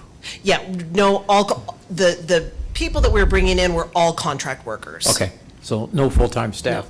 So you brought them in to Very rarely. supplement. Yes. Got it. Thank you. Jeremy? How do you feel about JPA partnership with other cities for public safety reasons? How do you feel about that? I don't know what JPA is, sorry. Joint Powers Authority? Yeah, Joint Power Authority. So essentially, it's the idea of partnering up with other communities to provide services with police and fire. How do you feel about the idea of doing that? Again, I would really need to understand more about it. On the surface, I think it sounds good, because some areas are going to have a need today, and some are going to have it tomorrow, and you can spread it out and have them working, making sure that everybody is working, but where the need is. It's kind of similar. I work with. There's another company that does exactly what I do. He's based in Lake Elsinore, and there's times that I'm busy and I refer him people to have to come work, and there's times that he's busier and I have people that can. So referring and being able to share resources is very big to me, and I think it's a lot of what I do in my business life is where I can support other people and help refer people, and ideally hope that they do the same for me. Okay.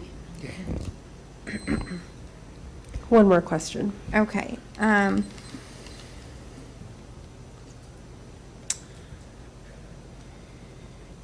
You wrote that a priority for the council is communication with the residents. What would be your strength in terms of communication? Like, are you good at social media? Are you in person kind of person? What do you do? I wouldn't say I'm great at social media. I think in person, one of the most important things I believe is being out within the community and listening. I'm very much a listener and wanting to understand what people's needs are to then come up with a solution. I don't try to push an agenda of mine on someone else. I want to know, and especially in this position, if I were in this position, I would want to know what people are looking for and what makes the best sense for the city. So probably the most important is just being out within the community and talking to people and listening and being available. Okay. Thank you.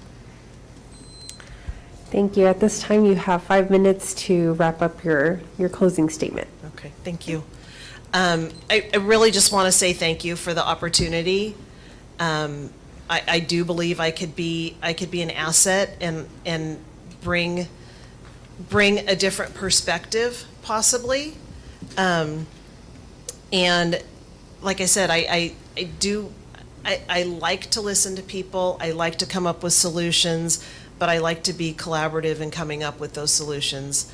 And really understanding what the best direction is in whatever areas that we're talking about. So being open to different opinions and being able to ideally come up with something that works for everybody. So, thank you. Thank you so much. We appreciate you. Thank you. Thank you so much.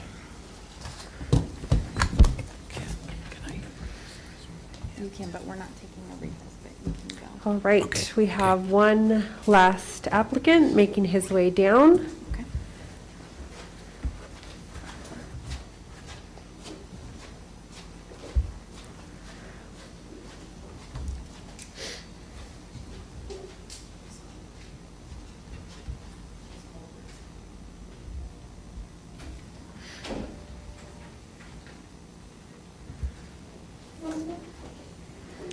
All right, last but not least, we have Mr. James Randall. Mr. Randall, have a seat. Welcome. Welcome. Thank you for joining us. Thank you. All right, Mr. Randall, you're going to have 5 minutes for an opening statement. Then the council will each individually ask you a question. You'll have no more than 5 minutes to respond. They'll ask you follow-up questions. Again, no more than 5 minutes to respond. And then we'll wrap up. You'll have 5 minutes for closing remarks. Okay, thank you. All right, give me 1 second. I'm sorry. Okay. All right, go ahead. Yeah, my name is, I go by Jim Randall, but I ran for city council here in 2020 and ran fourth.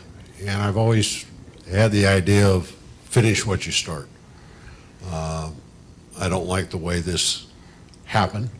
Very unfortunate. Jordan was a friend of mine. In fact, he's the one that put the bug in my ear to run for city council.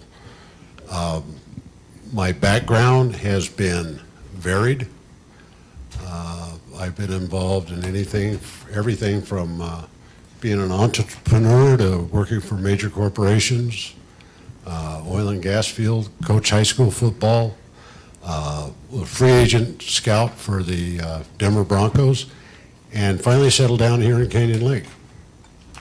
Love the community, and I feel now in my time, I got time to give back. Been to a lot of places, done a lot of things, and you get to that certain age, you want to kind of tap the brake a little bit and slow down and give it your time. I was a 3-time president of the Chamber of Commerce here. Sat in front of you guys for 5 years giving reports. Worked with different council people, actually I've worked with Chris better than I have some of the past, but put things together for the chamber and what have you, and I enjoyed it. And I just felt the next step would be to get involved more with the city. And like I said, I've been here for a while. I've seen what's going on,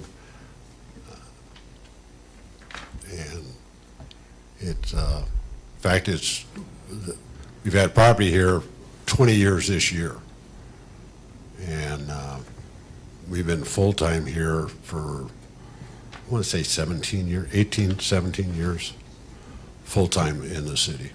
So, anyhow, I'd just want to finish what I started. So.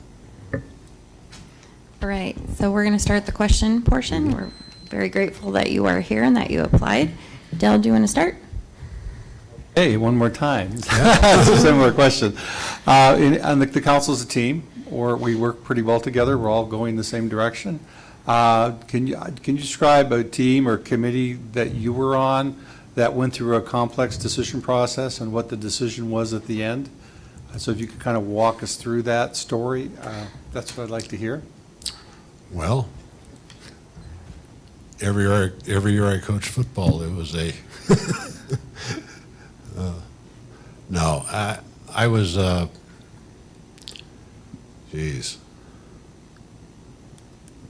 back in the day, I was on the board of directors for the Long Beach Petroleum Club, second youngest president they ever had. We went through a lot of ups and downs. You know, it was a social club, but it was all oil men that were there. And, you know, you think what's going on today in oil prices is crazy. Back then it was ridiculous. And one day you're up, next day you're down. So yeah, the whole revenue of the club was based off of that. We got creative. You know, we survived. I think the only thing that took that club out finally was the social media. You don't have to meet for lunch or dinner and cocktails or what have you to do a business deal. They just do it online. So it seems like most of the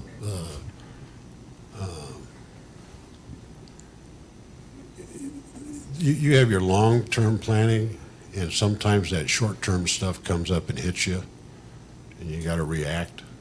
And I've done pretty good at reacting over the years. Yeah, I could tell you some stories that, you know, but it does. You have to be able to plan ahead, have a solid plan, and then react to problems that arise. Is that? Thank you, yeah. Larry? Hey, Larry. Mine's just a simple question, but it's two-part. Of course. And we're nervous too, just like you. It's okay. One, what's your look of growth for Canyon Lake? Mm-hmm. Now for the future? Number two, part of that, which is the Bureau of Land Management land, which is on the north end of our city, which the city's in the process of acquiring. Mm-hmm. How do you see that we should utilize that? Should it be left as open space? I mean, there's a lot of variables, and what do you see how we should proceed with that? Well, when you say first off, I think the Bureau of Land Management is a big part of the growth of this city. It's one of the few cities that I've ever been around or even close to being involved with that you don't have a residential, commercial, and industrial. You got a residential and a service center. You know, that's hard to build on. You know, you need a little bit of the mix to make things work. And to be honest with you, we don't have it right now because we're landlocked, basically. So I think the BLM is a very important piece of the puzzle. Leave it vacant, open space? No. You know, something's got to be done there, and that something that benefits the city and the citizens, and done tastefully. You know, I've heard the discussions, well, we don't want more people on the lake, and it doesn't have to be. You know, that's up to POA. It's not a city answer, I don't think. You know, that's up to the POA. If they want to bring them into the scope of things, that's fine. But I think we need the development. We need to grow within ourselves. We're joking upstairs at all that bare hillside that we got on the estates. Put in vineyards. They did in Italy. You know, their hills are worse than ours. But you know, you're limited on your growth based on the area. And I can show you a town in California, 2.4 square miles, which is smaller than this one, that had the residential, commercial, and industrial all in one. And they're thriving. Double digits. I drive through that town today, I don't even recognize it. I spent a lot of time there. And if you don't have all the components, it's hard. You got to work with what you're given. And unless someone's got the magic touch to do something, I don't know. But I think that definitely the BLM needs to be developed. Horse trade with another city or something, but leave it vacant is not a good option, I don't believe. Okay. Jeremy? Jim, how we doing? Good. Good. I've asked this question of all the candidates, applicants. I asked this question to you 8 months ago when you were campaigning too. So as a council member now, how do you feel about marijuana, allowing it here to be sold? People have asked me that question. And to be honest with you, I don't have the information that the four of you have, or the city manager. So I would really like to reserve my opinion until I see what is it you have that is going to sway me one way or the other. I don't, ideally, if we had that industrial area and we could put that cannabis over in that industrial area, ideal, because you don't have kids there. We don't, so, I don't know, but I would like to see what you have that makes it all proper, I guess is the best word. And trust me, I'm not against it. I'm maybe against where it's located, but I'm not against the cannabis stores themselves. All right. Part of being on city council is dealing with city functions. What's your feeling on local control and moving forward in terms of financial solvency for Canyon Lake? Okay, that's like two different. When you mean local control as to maintaining a city image? Maintaining a city, period. Yeah, right. I definitely. Not having the city, I was privy enough when Randy used to have his roundtables, and he'd invite me to those roundtables, and we looked at some numbers, and they're scary. It's not an easy process to disincorporate. It's an expensive process to do. Why not try to build on what you already have, make it better, but don't give up the fight? So yeah, local control, most definitely. Okay, and then, sorry, I started. No, go right ahead. I started copying Larry with the two-part question, so. Sorry. It's a way to get around the rules, right? Is that what we're doing? So the other part of that question was to maintain or to stay on the track of solvency. What ideas do you have? Well, again, I can sit out here as a citizen and I could brainstorm all kinds of stuff, and then you take me in the back room and show me the real stuff, and it's like shoot myself in the foot. So I believe there's ways of looking at things. If the town center, you're limited because it's owned by so many different people. I've never seen a center like this.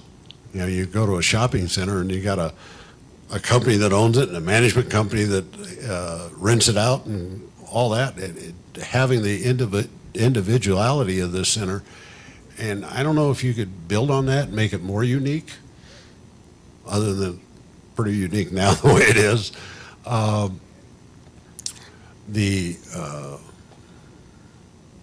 The BLM, and I think one of the problems we have, foremost too, and I'm going to try to tie this together, but recently I've seen a lot of misunderstanding in regards to what's the responsibility of the city, what's the responsibility of the POA. Every time you mention city, it's a POA problem. You know, I'm kind of like, well, when do they get blamed for something? But, you know, and I know this is kind of off topic a little bit, but I talked to someone that just moved here, and we had a, you know, very friendly conversation, and they go, I'm lost. No one ever explained that to me. You know, I don't know if it's the lack of the want by the realtors, because they're afraid they might scare somebody off, or just people don't know. You know, so, and one thing I did when I was president of the chamber, I made this statement a couple of times. We're in the middle of two cities. Well, instead of being in the middle, be the center. You know, don't, you know, I'm not very easy to back down off something, you know, and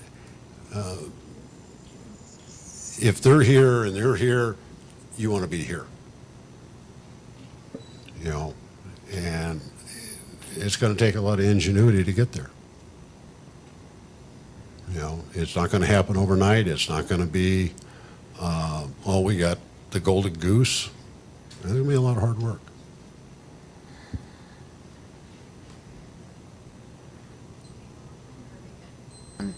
We have about 10 minutes for the council to continue asking questions. Okay, great. Dale, another question? Yeah, my last question of the night, it sounds like, will be, what worries you most about the city? What worries you most about the direction? If you had to say something that you're very concerned about, what would that be? Well, there's more than one.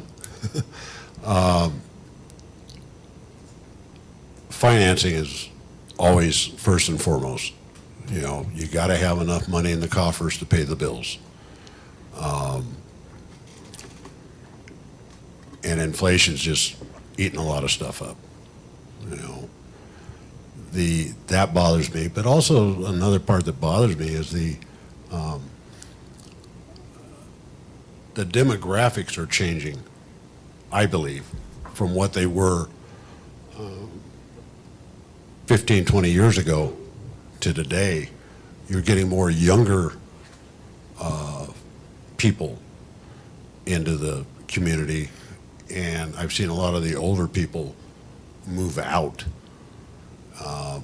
which is fine, you know, that actually if they left California I wouldn't blame them either, but you know, there's those that can't leave, and how do you protect them and their ability to stay here and finish out their life? You know, and I got to say, I believe that's a community problem. I'm not saying a POA or a city problem. It's a community problem. You know, I'd hate to see something happen to someone just because everything got away from them. You know, so, okay. Larry? Excuse me. Going back to the statement you made, a problem with the misunderstanding between the POA and the city, and we get that.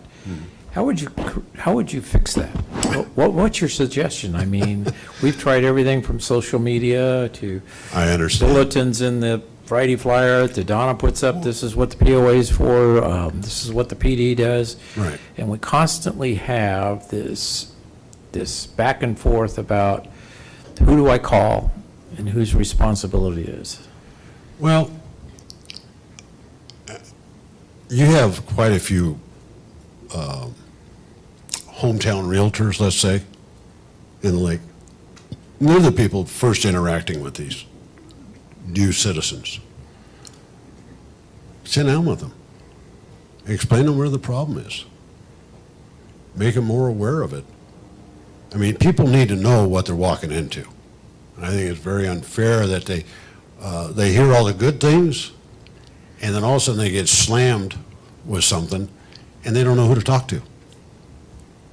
You know? Are we referencing building permits or? Not just building permits, Larry. It's something as simple as where you parked your car, or how you parked your car.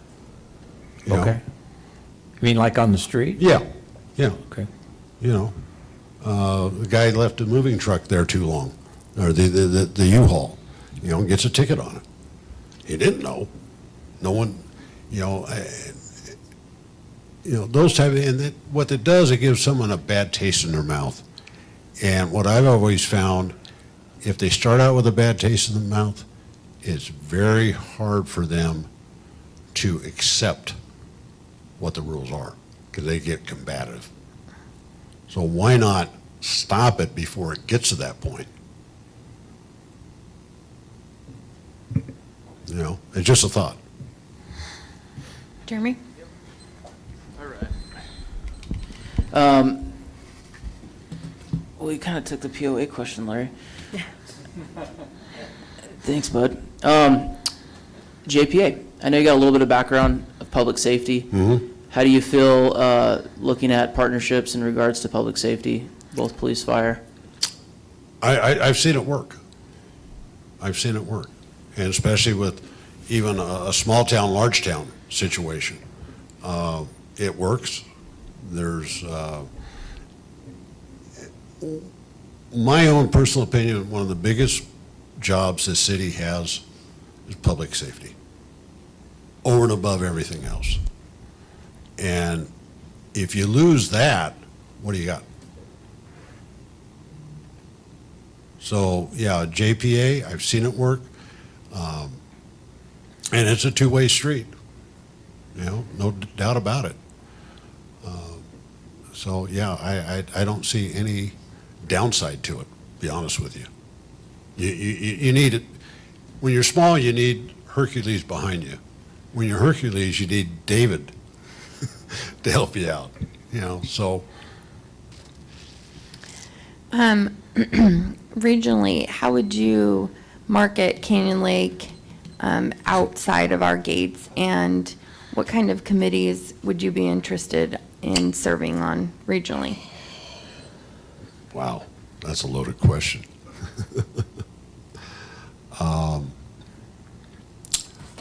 Gosh, you know, be honest with you, Casey, I haven't really given a whole lot of thought to it. I would ask one favor, please not vector control.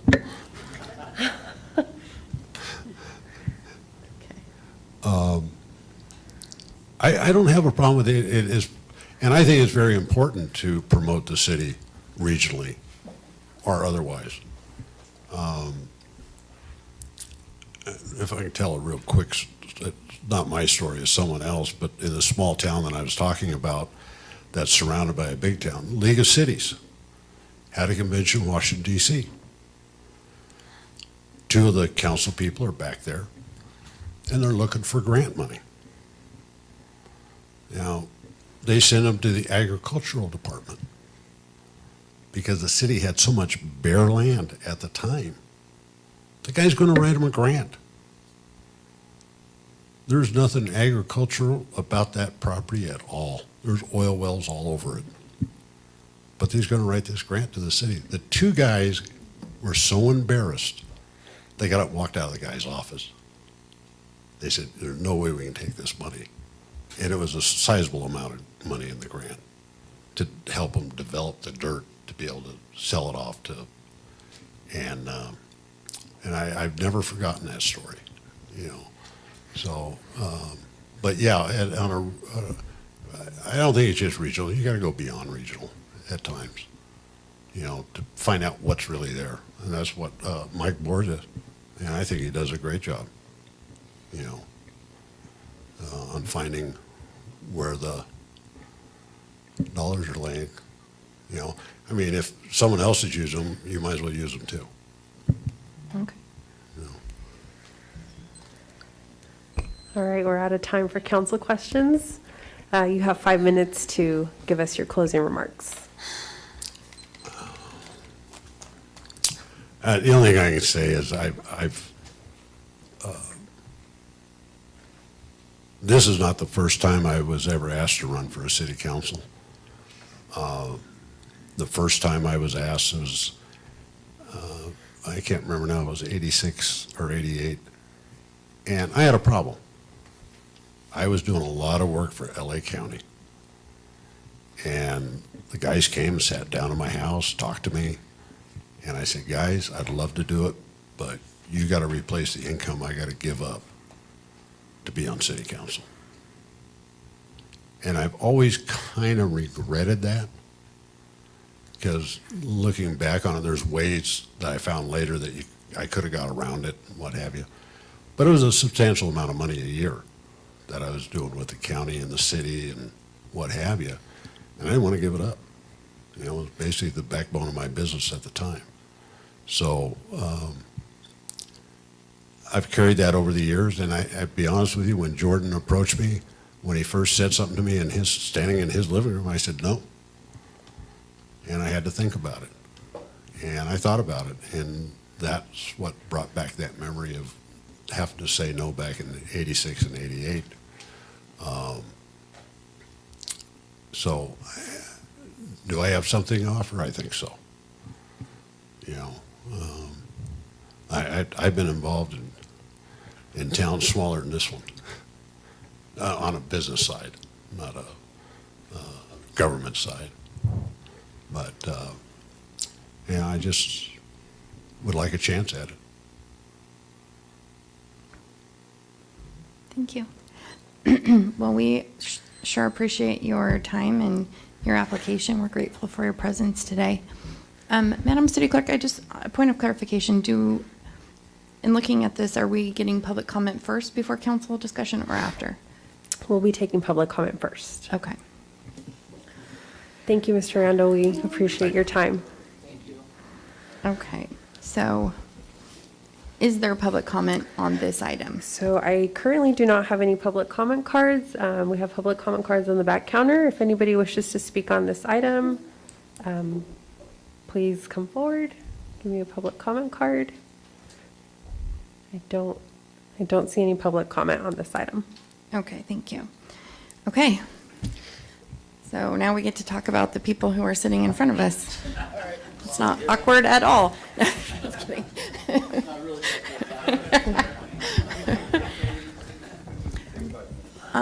We don't want to take a recess just because this is such an important item. I already told Larry no, Yeah. so I can't tell you yes. Madam Mayor, I want to just, before we start our discussion, I know it's stressful to be where you guys were tonight and where you were sitting, but what I want to really do is thank you all for applying. Whoever gets the seat, you're all qualified, but don't be discouraged, because we do have an election coming up, and I encourage you, if you're not successful this time, run again if you so desire for public office. It's a great honor to serve our community. We've got a great team of staff here, and we have a difficult decision tonight because each of your applications, that's why all 5 of you came through. We wanted a chance to hear all of your answers, as well as give you additional chances to respond to certain questions that we had. So again, I killed enough time that Jeremy's back, and so thank you again. Okay. So I think maybe the most organized way to do this would just to be able to kind of discuss the candidates in order, strengths, instances where you think you want to point out, and then just go from there. We've never done this before. This is where it gets weird. It is weird. This is where it gets Totally weird. But we can do it. Yeah. So, Jeannie Odell. Let's start with Jeannie. from my perspective, there's just really no doubt that she's been a figure in our community. As this process has gone on, I had a lot of positive feedback about Jeannie. I like that we're actually with every candidate on first name basis, right? Because you see these people everywhere.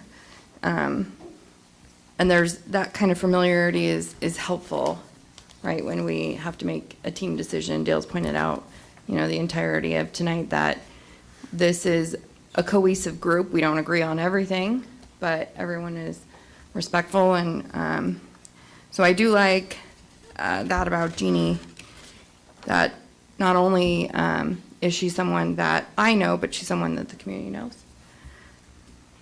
Jump in anytime, guys. I'll talk for a minute. I'm going to go on with what Larry said. I feel it's a very difficult night for us. I feel like I'm Solomon, and I got to cut the baby in half, only it's my baby, too. So I have relations with all of you, and this is very difficult. And I hear the talent from you, and I'm thinking, we don't want to lose that talent or that talent. We could put that to work or that to work. I mean, it's just encouraging that we have such good choices to, people to pick from. And clearly, we need you all in the community to make us a better place. And I just, it's just rough. I lost my first election, if everybody remembers, and I had to go down the road and did a lot of work in communities to really learn about the POA, or the city and the community. But that's one thing I regret I have about the city is there are not a lot of involvements in committee where we allow the citizens to come and provide more assistance. Anyway, moving on, because somebody's kicking me under the table. Yeah. Talk about Jeannie, please. We're going to be here a long time. That was it. That was everybody. I always kind of rate people. I have a knowledge, skills, ability, and relationships kind of standard. And hearing Jeannie, she has the knowledge. She's had the history of being part of the public. She's had a history in the business world. She's had a history with the community service that's pretty outstanding. She has that knowledge. She has that ability to come out and speak with people and communicate in working groups. I've worked with her firsthand. And she also has the great relationships with the community through the chamber, through her long history here, through her relationships with her son and the children. I just think Jeannie has a lot of outstanding characteristics that she could bring and help us out. Anything you want to add, Jeremy? Okay. What about, next was Sonia. I want to say that I think one of my favorite things that Sonia mentioned when she was asked about the POA, your question about the POA in the city, and you gave the example of the Airbnb, and her response was, I would like the community to bring the issues to me instead of creating them. I mean, we already have enough problems. I think that was a very insightful position to have, that take the issues as they come from the community instead of just looking around to find problems. I like that she's well-versed in the networking, the outreach. I like that she mentioned diversity and inclusion. I think we've heard a lot of different things from the community in terms of the demographics. And, I think that would be a great pick as well, because we do want regionally to be representative of not only our community, but Riverside County in Southern California. I really like that she said she wanted to be a brand ambassador for Canyon Lake. I mean, if you're on city council, that's what you are. And so understanding that role is a big deal to me. What do you guys think? I thought for Sonia, I thought understands marketing quite well, because obviously your skill set has been in that field, and how to use different techniques and outreach to get community support. So I thought the positive aspect was on the ambassador piece. So, yeah. I liked, Sonia, you had a really good presentation. It was put together very well, and as someone who interviews people and has to make decisions on hiring people, I was impressed because it was well put together, and I was like, well, you did your homework, but then when we ask you questions on the fly, you did well. You answered those questions pretty well too. I thought that was good. As I'm sitting there listening to you read something, my big question was, well, how can she handle a question on the fly? How can she handle policy that relates to the community? So I thought you did very well in that regards. And I think Sonia would be a good council person. I do. I missed speaking about Jeannie, and the two of them I put really close together because of the background that Jeannie has, not only with the POA, but with her family. There's a lot of business mindset for the two of them, which I think this council needs. I think that's the direction that we need to go. This isn't easy, is it, guys? This is tough. Yeah. It's tough. Dale, you have any feedback or anything you want to talk about? Sonia, you did a great presentation. You came up and you're full of energy, and you talked about your marketing skills. I thought that was very good. So I would love to see your energy tied into our community and help drive us to some great places. I was just thinking, yeah, it was very, very, very great presentation. It is good that Sonia has also been on a city committee in the past. She served last year on the Veterans Day Committee, so that's kind of an easy transition. I am the Veterans Day chair, and I do not have a co-chair because Jordan's gone.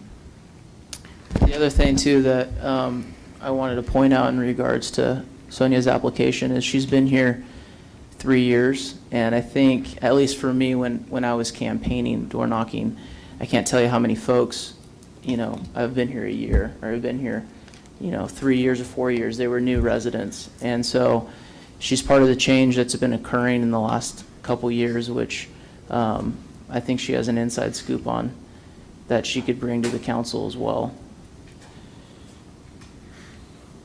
Okay. Travis? Yeah. I thought from somebody that's as well-rounded as in public policy, it's Travis. Obviously, background experience, City of Long Beach, redevelopment, understands revenue streams, understands what it takes to develop those. Obviously, has good presentations and has been involved in the community, both at the committee level as well as running the Measure DD, which we all know was the precursor to a utility tax. So I think Travis has got a lot of skill set. I like to think that you've got everything that takes, but maybe only coming in 17 months, I would hate to tap just a little of it and then have you go run away. So that's my thoughts. Travis did volunteer to be on vector control. He did. He did, and he's the only one that wants to be on vector. Travis is a great representative of the city of Canyon Lake. I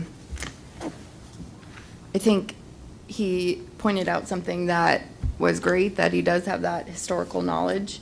Jeremy and I don't have that. Our staff doesn't always have that, so that's a big deal, I think. I liked that he was looking to make sure that we stabilize local control by our regional relationships. Having a seat at the table is super important. And I felt confident when you were talking about that and how you would continue that for our city. That's been an objective that we've had, is not wanting to be lost as the little city off to the side. So that made me feel that I wouldn't have to have concerns about sending Travis out into the region to be a good representative for our community. Yeah. You have some stuff to talk about? The big part of what made this council work so well is that history that Jordan would bring. I think that, we see there's a lot of the candidates bring unique characteristics in regards to where the community needs to go, and we don't necessarily want to keep looking back. And I think Sonia did a good job of doing that. I think Jennifer, as a business owner, has done a good job of doing that. Travis is phenomenal. I think that Travis has been so involved, and we have Travis. Not to say that just because, you know, he doesn't get the appointment doesn't mean that now he's going to go away forever. We would never want that. That's what I love about all these candidates is that they're so involved with the community at some aspect, and that's why I think tonight's decision is going to be very difficult because it's very rare that we have all good people, you know, in my mind, apply for a position at the city. I want to kind of sidestep a little bit and look at the candidates as how they answered a certain question, because Larry was going there, but he didn't go all the way. Larry made a great point. You invest in someone for 17, 18 months. Things are working out. You got big projects that are in play, and then, you know, they don't want to fulfill and hold the seat. So I think that's important to me. Someone who wants to be committed thereafter. I think all the applicants, other than Travis, indicated that they would run thereafter the 17-month appointment. I think that's something to consider. I don't think it's a deal breaker. I just think that, you know, Dale talked multiple times about team and about working together. I think that's something that this council should consider with that appointment process. Dale, did you have any kind of? Yeah, Travis looks like he's the next one in line. Travis was amazing. His depth of knowledge is incredible. His involvement in the unique processes of the city and the community is just amazing to me. His time spent as a planner is just an amazing skill set to bring forward. That made him very attractive to me. And again, I have to talk from my affinity because I'm real estate land planning. So when I hear him talking that experience, it just, I could sense that there's a lot of value there. So that's just my comment about Travis. Let's talk about Jennifer. Jennifer, I liked how she answered the question too. She doesn't have a clue really what, you know, could happen with this appointment process. And I love the honesty. She's like, look, how do I know? How am I supposed to make that decision if I want to run a campaign and do all this stuff if the council and I don't even get along or it doesn't work? So the honesty was just awesome. I love the fact that Jennifer's a business owner in the community, an active business owner. I love the fact that she's fully involved with different aspects of the community. I mean, you work with her on the Junior Women's Club. Her husband's awesome. They've both been, you know, very active, and they just love Canyon Lake. And she's a strong, you know, business mind, and I think she would bring organization to the council. I think she would bring a sense of, how do I describe it, not influenced by politics. Yeah. Which I value tremendously. I know for me, when I seek advice from people, especially when we make decisions for the council, I tend to go towards people that have not a clue about politics. And that's where sometimes I get the best advice. And I look at Jennifer and I see that, you know, she would probably fit that role very well. My thoughts on Jennifer is that she's high functioning. Like when you do so many things, run your business, be on every board, plan events, go to city functions, go to POA functions, you have to prioritize. And that makes me feel confident that when we have short turnarounds on decisions, that because there's finite time based on everything that she's doing, that she would be able to, you know, compartmentalize, now it's time to get this done. And I don't worry that we're gonna be like waiting on Jen to come in and answer questions or have her decision made. I like that she was introspective and wanted to see data to make decisions. She reminds me of Dale that way, where Dale is a thinker Yeah. and is not like super impulsive, where maybe I do that a little more, which is, in my opinion, something, a good fit. What do you think? Jennifer, I applaud you for your honesty, because I asked you that point-blank question because I'm more on a definitive side. Here I am, I'm going to do this, or I'm looking for a career.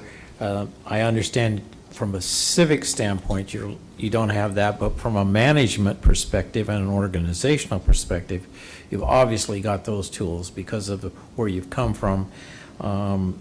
You've shown that not only are you a business owner, but you have a great sense and pride for our community, as all of our candidates do. So I think that some of the things I understand that because you're not exposed to them, you're new, some of the answers like JPA, I mean, we use alphabet soup, but if you don't understand it, just say, please, just tell me what that acronym means, because when you get in these subcommittees, that's all they use. And so it's a whole vocabulary in itself. So please, if we use stuff that you guys don't understand, have us rephrase it, and we'll try to do the best we can, or we'll make it up. We will make it up. I didn't say that. No, you did.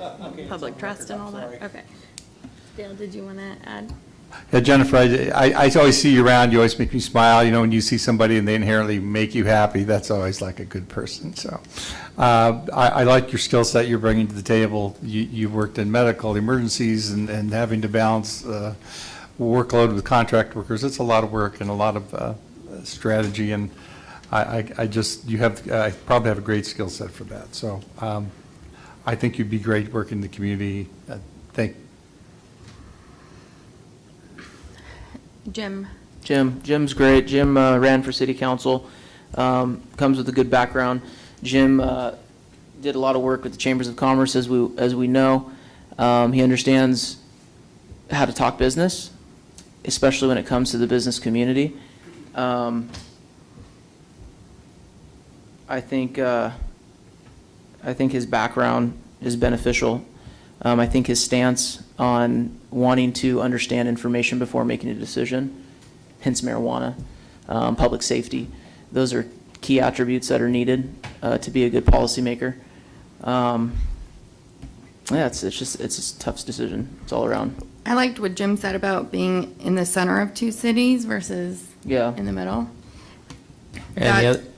Go ahead, I'm that sorry. is I'm sorry. That is is actually what we are striving That's a big deal. to set us apart. Because if we don't do that, we're always going to be a drive-through community that nobody sees. So we have to be a little more creative in the fact of how can we get that person to stop? How can we get them to slow down from 90 to 22 to turn into the center? Obviously, I think Jim brought up a couple of things that I think are important. Finance is always one. Honestly, this group of folks up here, we have really taken it seriously on how to try to make our city solvent, but not only solvent, but sustainable for the future. And honestly, for us to be here another 20 years, we have to be a lot more creative than we have been in the last 20. So things will be a little bit different looking, but still the same. Demographics is a reality. That is a fact of life. Several of the candidates talked about it. We have a younger population. When we get the census data coming back, it will show that we have a shift in our population. Unfortunately, some of those that have been here that can't either afford it or whatever are having to seek other places to live because of cost and other things. We have tried to help some of our citizens, but it hasn't, sometimes it's just the income issue. But those are two good points that you brought up. And obviously, your experience in working here has been well noted. Thank you. Additional feedback, discussion? Just like comment, Jim, Jim's depth in the community is very good. You can tell that he thinks about the future of the community, and he thinks about, I think he spends a lot of time thinking about the future of the community and how it can be ran better. So I appreciate that. Jim? Additional thoughts? I just want to say, we're so blessed. A few of you in the audience, a few of the applicants asked me if you should apply, and I said, please do. We have a really good pool of applicants, and it's going to be a tough decision, and I think we've kind of heard each other talk about the candidates. But is there anyone that wants to make a motion on someone? Because if not, I have an idea. Well, I would like to just make one more comment. Okay. I think that what I've taken to heart as we have gone through this process is the missing chair at the end was an individual who, kind of made us complete. And we're missing that component, right? And I think there are things that Larry brings to this council and things that Dale brings to this council, hopefully things I bring, things that you bring. And so as I think about who would sit next to us, I'm thinking of someone who I think, Jordan can't be replaced, but when I think of someone who goes into that seat, that's kind of where I'm looking is, who is going to add to the group, even if it's in a way that is not always, exactly on point with what I'm thinking or someone else. So I would like to implore my colleagues to think of who you consider to be that missing puzzle piece. What was your idea? All right. My idea. So, in regards to our ordinance, and Mr. City Attorney, follow with me on this. It is my determination that I believe that my colleagues cannot come up with a consensus right off the get-go. So I would make the motion that we move forward with allowing us to write down our choice as individuals and pass it to the city clerk. And she then reads it, and we begin the process thereafter. Okay, I believe the city clerk is prepared to respond to that. Yeah, I don't know that we need a motion for that. I think if we just cannot come to a majority, then we just automatically move on to the next step in the vacancy process, which would be what you mentioned. So if we do not have a majority. I just want to make sure I understand what you're saying. So are you saying like essentially I'm saying that I don't think we can come to a consensus is what I'm gathering. So the motion's out there because then it'll show that others agree with me. Because if someone seconds it and if all four vote for it, then I would agree with you. Thank you. Councilmember. I appreciate it. You can Madam Mayor? establish the lack of consensus. You can't second, though, can you? I concur. You can So what correct we're us. saying is we're dialing it down. Okay. From 5. Do it. I need a second. Oh, wait a minute. Yes. So you were saying. Wait.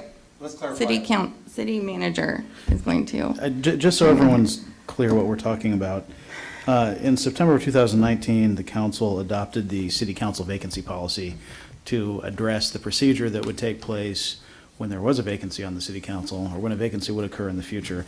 And that's the procedure that staff has been following since Councilman Aaron Kranz passed away. What Mayor Pro Tem Smith is referring to is step 4 of that policy indicates that should a council not be able to reach a majority, that the procedure then becomes each council member writes the name of their top choice on a piece of paper, which those papers get handed to the city clerk, and only the applicants whose name appears on those pieces of paper move forward in the process. So it's a way to narrow the field. So anyone who is not the first choice of at least one member of the council is eliminated from consideration. The field is narrowed, and then the council goes back to making a motion and voting, and that process continues until a candidate is selected. So is there additional discussion then after that point? That is optional on the part of the council. Step 5 is that a second round of questions can be asked if deemed necessary by the council. That's at the council's discretion. I feel like this is a plan. I just need a second. I said, okay. Second has been rendered. Do we need a roll call vote for this or? So our second was by Councilmember Welty. Yes. And just to clarify, your motion is to move forward in the process. This is correct. Okay, thank you. Councilmember Green? We're going to do Aye. a roll call vote. Councilmember Green? Aye. Mayor Pro Tem Smith? Aye. Councilmember Welty? Aye. Mayor Castillo? Aye. Motion carried. Okay, so I'm going to pass out these cards. Council members, I need you to write your names down on the card, and then you're going to indicate your top choice below. You're going to write this out. I'm going to collect the cards, and then I'm going to publicly read out the results. I'll read your name and who your top choice was. Yeah. Sorry, guys.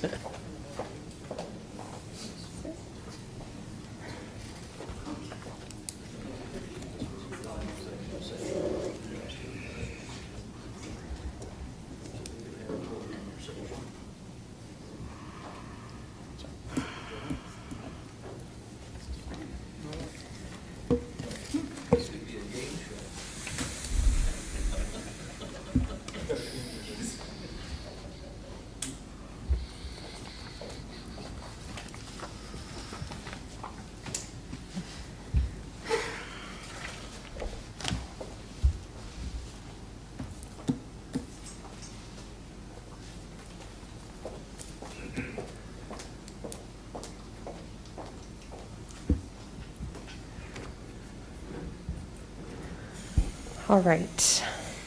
Councilmember Larry Green has indicated his top choice as Jeannie Odell. Mayor Castillo has indicated her top choice as Sonia Kent. Mayor Pro Tem Smith has indicated his top choice as Jennifer Dane. And Councilmember Welty has indicated his top choice as Jeannie Odell. So at this time, Jeannie Odell, Jennifer Dane, Sonia Kent, we're asking you to please stay. You're going to be moving forward in the process. The others, thank you so much for applying. You're welcome to stay through the rest of the meeting. But we thank you, but you will not be moving forward in the process. Thank you so much. Oh, this is hard. All right, City Council, do you wish to ask additional questions of our 3 applicants? I do not. I do. You do? I Okay. do.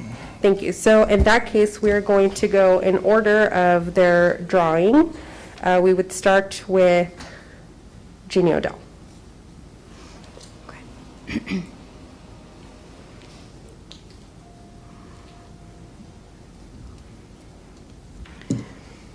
Hi. Hello. Welcome back. Thank you. So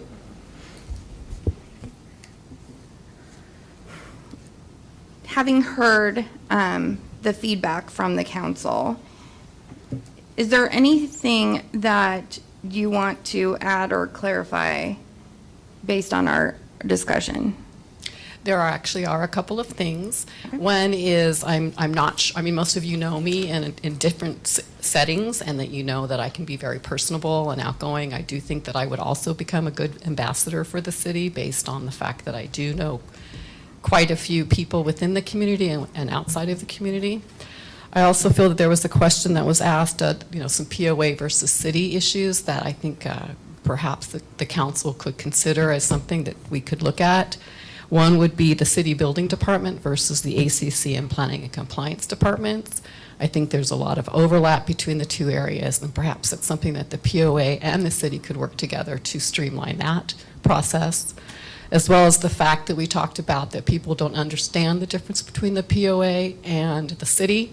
And the POA has very diligently put together a new member packet, and I think if the city combined with the POA on this new member packet, and that when people came in to apply for the different permits or processes through the city as well as the POA, that would be an opportunity to get that information across as well. The other idea that I had that I wanted to be able to clarify is on the redevelopment issue. I notice right now that the emphasis is on the town center itself, but we talked about kind of partnering with our neighboring communities, and I really think that the Eastport area of Canyon Lake is really under visualized. I don't think they're considered part of the city in some people's minds, and I think if the redevelopment effort was reached out to the Eastport area, that would also kind of like start the view of the city coming in, as well as the Canyon Fitness and the used to be the car place up there, which I guess is now a dentist. So I think in order to expand our sphere of influence, we need to consider not just the town center, but those two areas as well. I'm going to ask you a question that is uncomfortable, but I feel like I need to ask.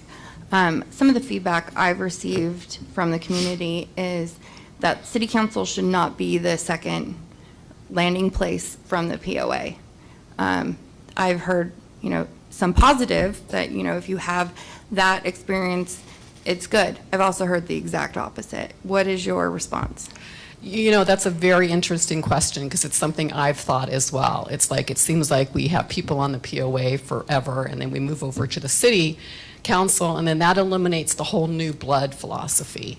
So I think it depends, once again, on how long you've been on the POA versus going into the city. I think based on where the city might be, there might be a good opportunity for, a combination of somebody that's been on the POA and moving into the council. I'm a proponent for new ideas, and I hate the term new blood, but that's kind of what we're talking about. And I think that we all have a responsibility to find somebody that we should be mentoring, to bring into the city council or into the POA or into the various entities. And I took that to heart when I was on the POA, and I was able to mentor somebody, and actually they got elected onto the board. So I know it's kind of like, oh God, they've been in the POA for 12 years and now we're moving them over to the city. I think that could be a good thing or a bad thing. I think the thing that you'll find from me is that it'd be very easy for me to cut the POA versus the city. I completely understand the difference between the two. Okay, thank you. Any other questions of Jeannie? Okay, thank you. Thank you very much. Thank you very much. Next, we have Ms. Kent Andino.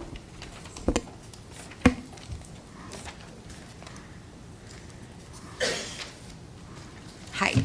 Hello. Same question. Having heard our discussion amongst council, is there anything that you want to clarify or add? I'd like to add. So I've heard some of the feedback with regard to those that kind of stand up here with me in this application process.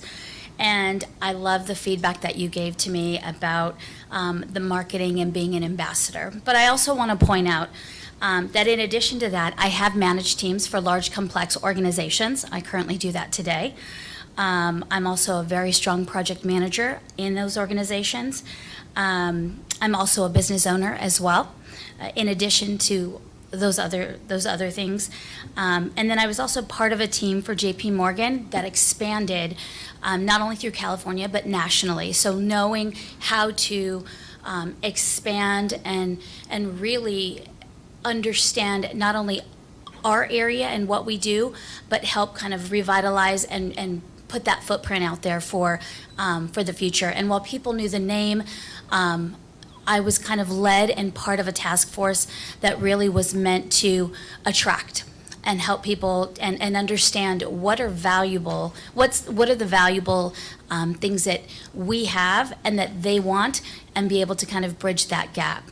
So I think while I've only been here maybe a fraction of the time of some of the others that are in the process, I think in the 3 short years that I have been here, I've managed to do a lot.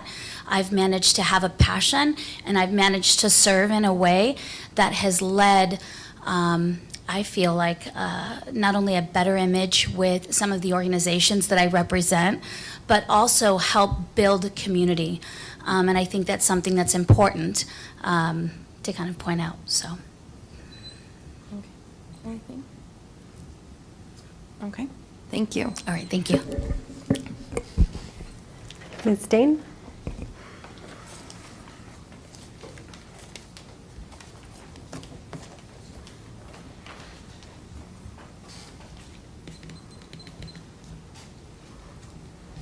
Same question. Okay. I don't think I have as much to say, but just a couple kind of follow-ups from some of the questions, and one of the questions that I wasn't asked but was asked after me. So regarding specifically the POA, not versus, but what the POA is responsible for compared to what city council is responsible for, there's a lot, and I see the, the finger pointing and all of the different situations that come up. I don't really think there's an easy way to say, okay, this is covered by POA, this is covered by council. And everybody should know this, and don't ask us any questions, and people should just know that. And whether it's brought to them by the real estate agent that sells them the home or through different forums, I think as part of the responsibility of serving the community is to continuously have those discussions. I don't think it's I don't have time for that, so figure it out. I think that's part of everybody's responsibility in dealing with that. That was the main kind of follow-up that I had. Okay, awesome. Any follow-up questions from you? From you? No?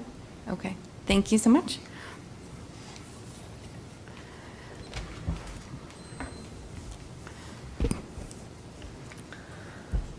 All right, Madam Mayor, so the next step would be voting by the city council, and we continue voting until the council comes to an agreement here, Okay.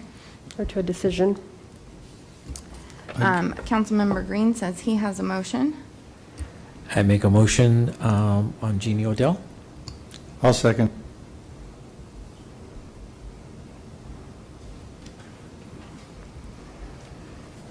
Okay, we're going to do a roll call vote. Councilmember Green, Aye. Mayor Pro Tem Smith, Nay. Councilmember Welty, Aye. Mayor Castillo. Nay. Motion failed.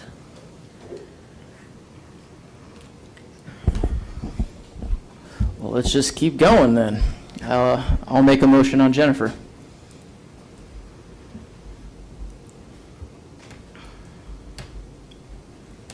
Second.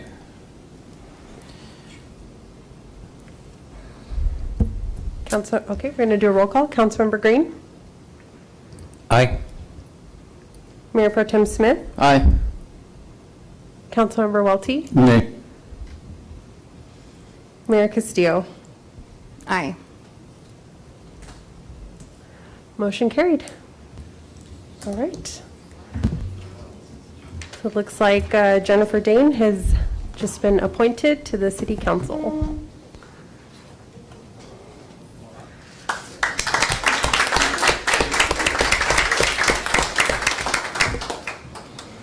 All right, so at this time, we're going to do some photos. Ms. Dane, if we can have you come up and just, no. Oh.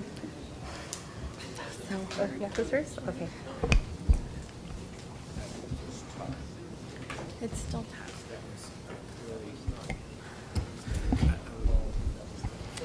Madam Mayor? Yes.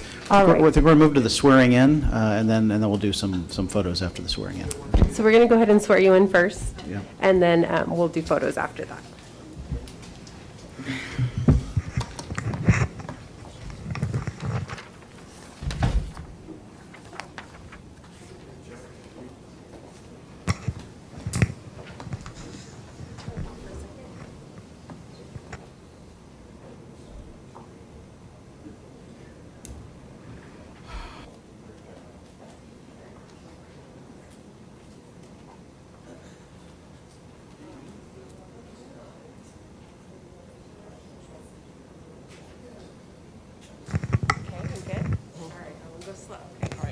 All right. I, Jennifer Dane, I, Jennifer Dane, do solemnly swear do solemnly swear that I will support and defend that I will support and defend the Constitution of the United States the Constitution of the United States and the Constitution of the State of California and the Constitution of the State of California against all enemies, against all enemies, foreign and domestic, foreign and domestic, that I will bear true faith that I will bear true faith and allegiance and allegiance to the Constitution of the United States to the Constitution of the United States and the Constitution of the State of California, and the Constitution of the State of California, that I take this obligation freely that I take this obligation freely without any mental reservation without any mental reservation or purpose of evasion, or purpose of evasion, and that I will well and that I will well and faithfully discharge the duties and faithfully discharge the duties upon which I'm about to enter. upon which I'm about to enter. Congratulations.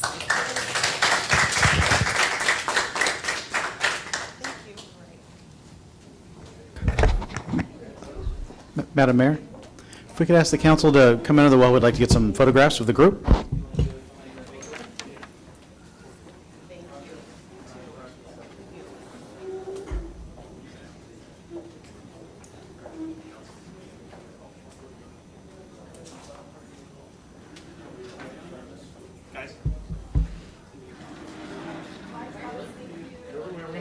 But this is fine too.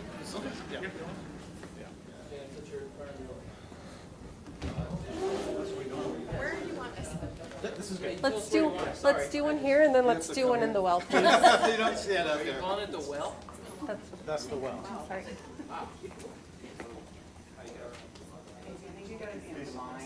Please go back a little bit. Otherwise, you'll come out real clear and they'll all be blurry. Is that better? There you go. What am I looking at?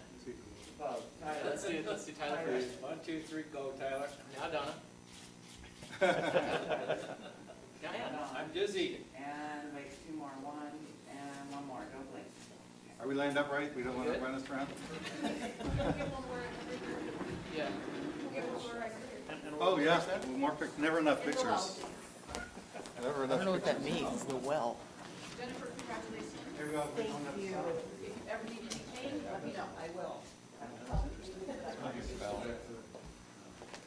to go in the same order, so we aren't confused, I guess. Wait a minute, I'm confused. This is the well, Larry, I just learned this tonight. I thought this code, but I guess it's Okay, 1, 2, 3, don't blink. Take care, Dean. Thank you, John. Everybody smile. Jen has the biggest smile. And you're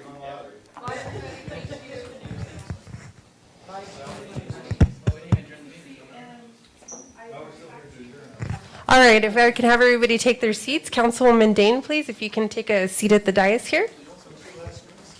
Dane. Oh, so she's back down there. I have to keep my spot. I didn't want you to be at. Oh, okay.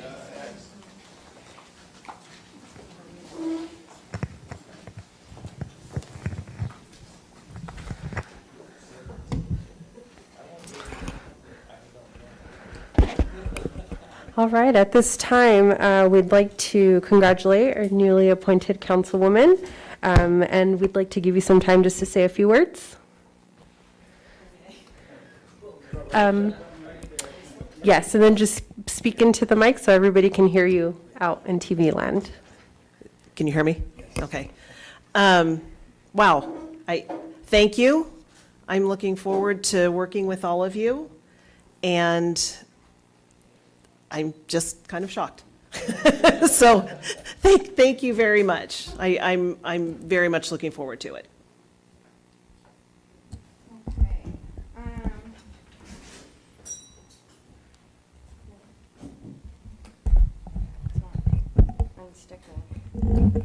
Got it. Okay. So some comments on tonight. Tonight was one of the hardest things that I think we've done, or at least I've done in the 3 years that I've been on council. You know, when Jordan passed, there was really a feeling that it was going to be very hard to replace him, and there was a concern, of course, that someone would not step up, and instead we had a lot of really good candidates step up. I can tell you that this was a very, very hard decision, and speaking from myself, there's a reason that I did not jump in there with emotion, because it was very hard to weigh the pros and cons. With every individual, there was so many pros. And so I want to welcome Jennifer. I'm excited to have another female on the council, honestly. I think they need some supervision, so, just kidding. But I think you're going to do a great job, and if nothing else, I think you're going to have an opportunity to be a change maker. So I want to welcome you. Anyone else want to say anything? Yeah, I'll echo it, and I'll just say that for the applicants, if they do happen to listen to this video thereafter, that we're so blessed, like I've always said, because we had such amazing people apply, and I hope that this doesn't derail anyone from being involved. I think that's what's really important. It's a tough decision this council has to make. I know that I'm excited that, we were able to come to an agreement, and looking forward to the directions, that we have before us. I know that Jordan, he's irreplaceable. We know that. Just never going to happen. Not at all. And, but we can come together, and he wants us to get back to work. I can assure you that. And so I'm blessed that we're doing that on his behalf. So I'll say that's it. This was a quite interesting process, and I'm sure for the candidates it was even more difficult.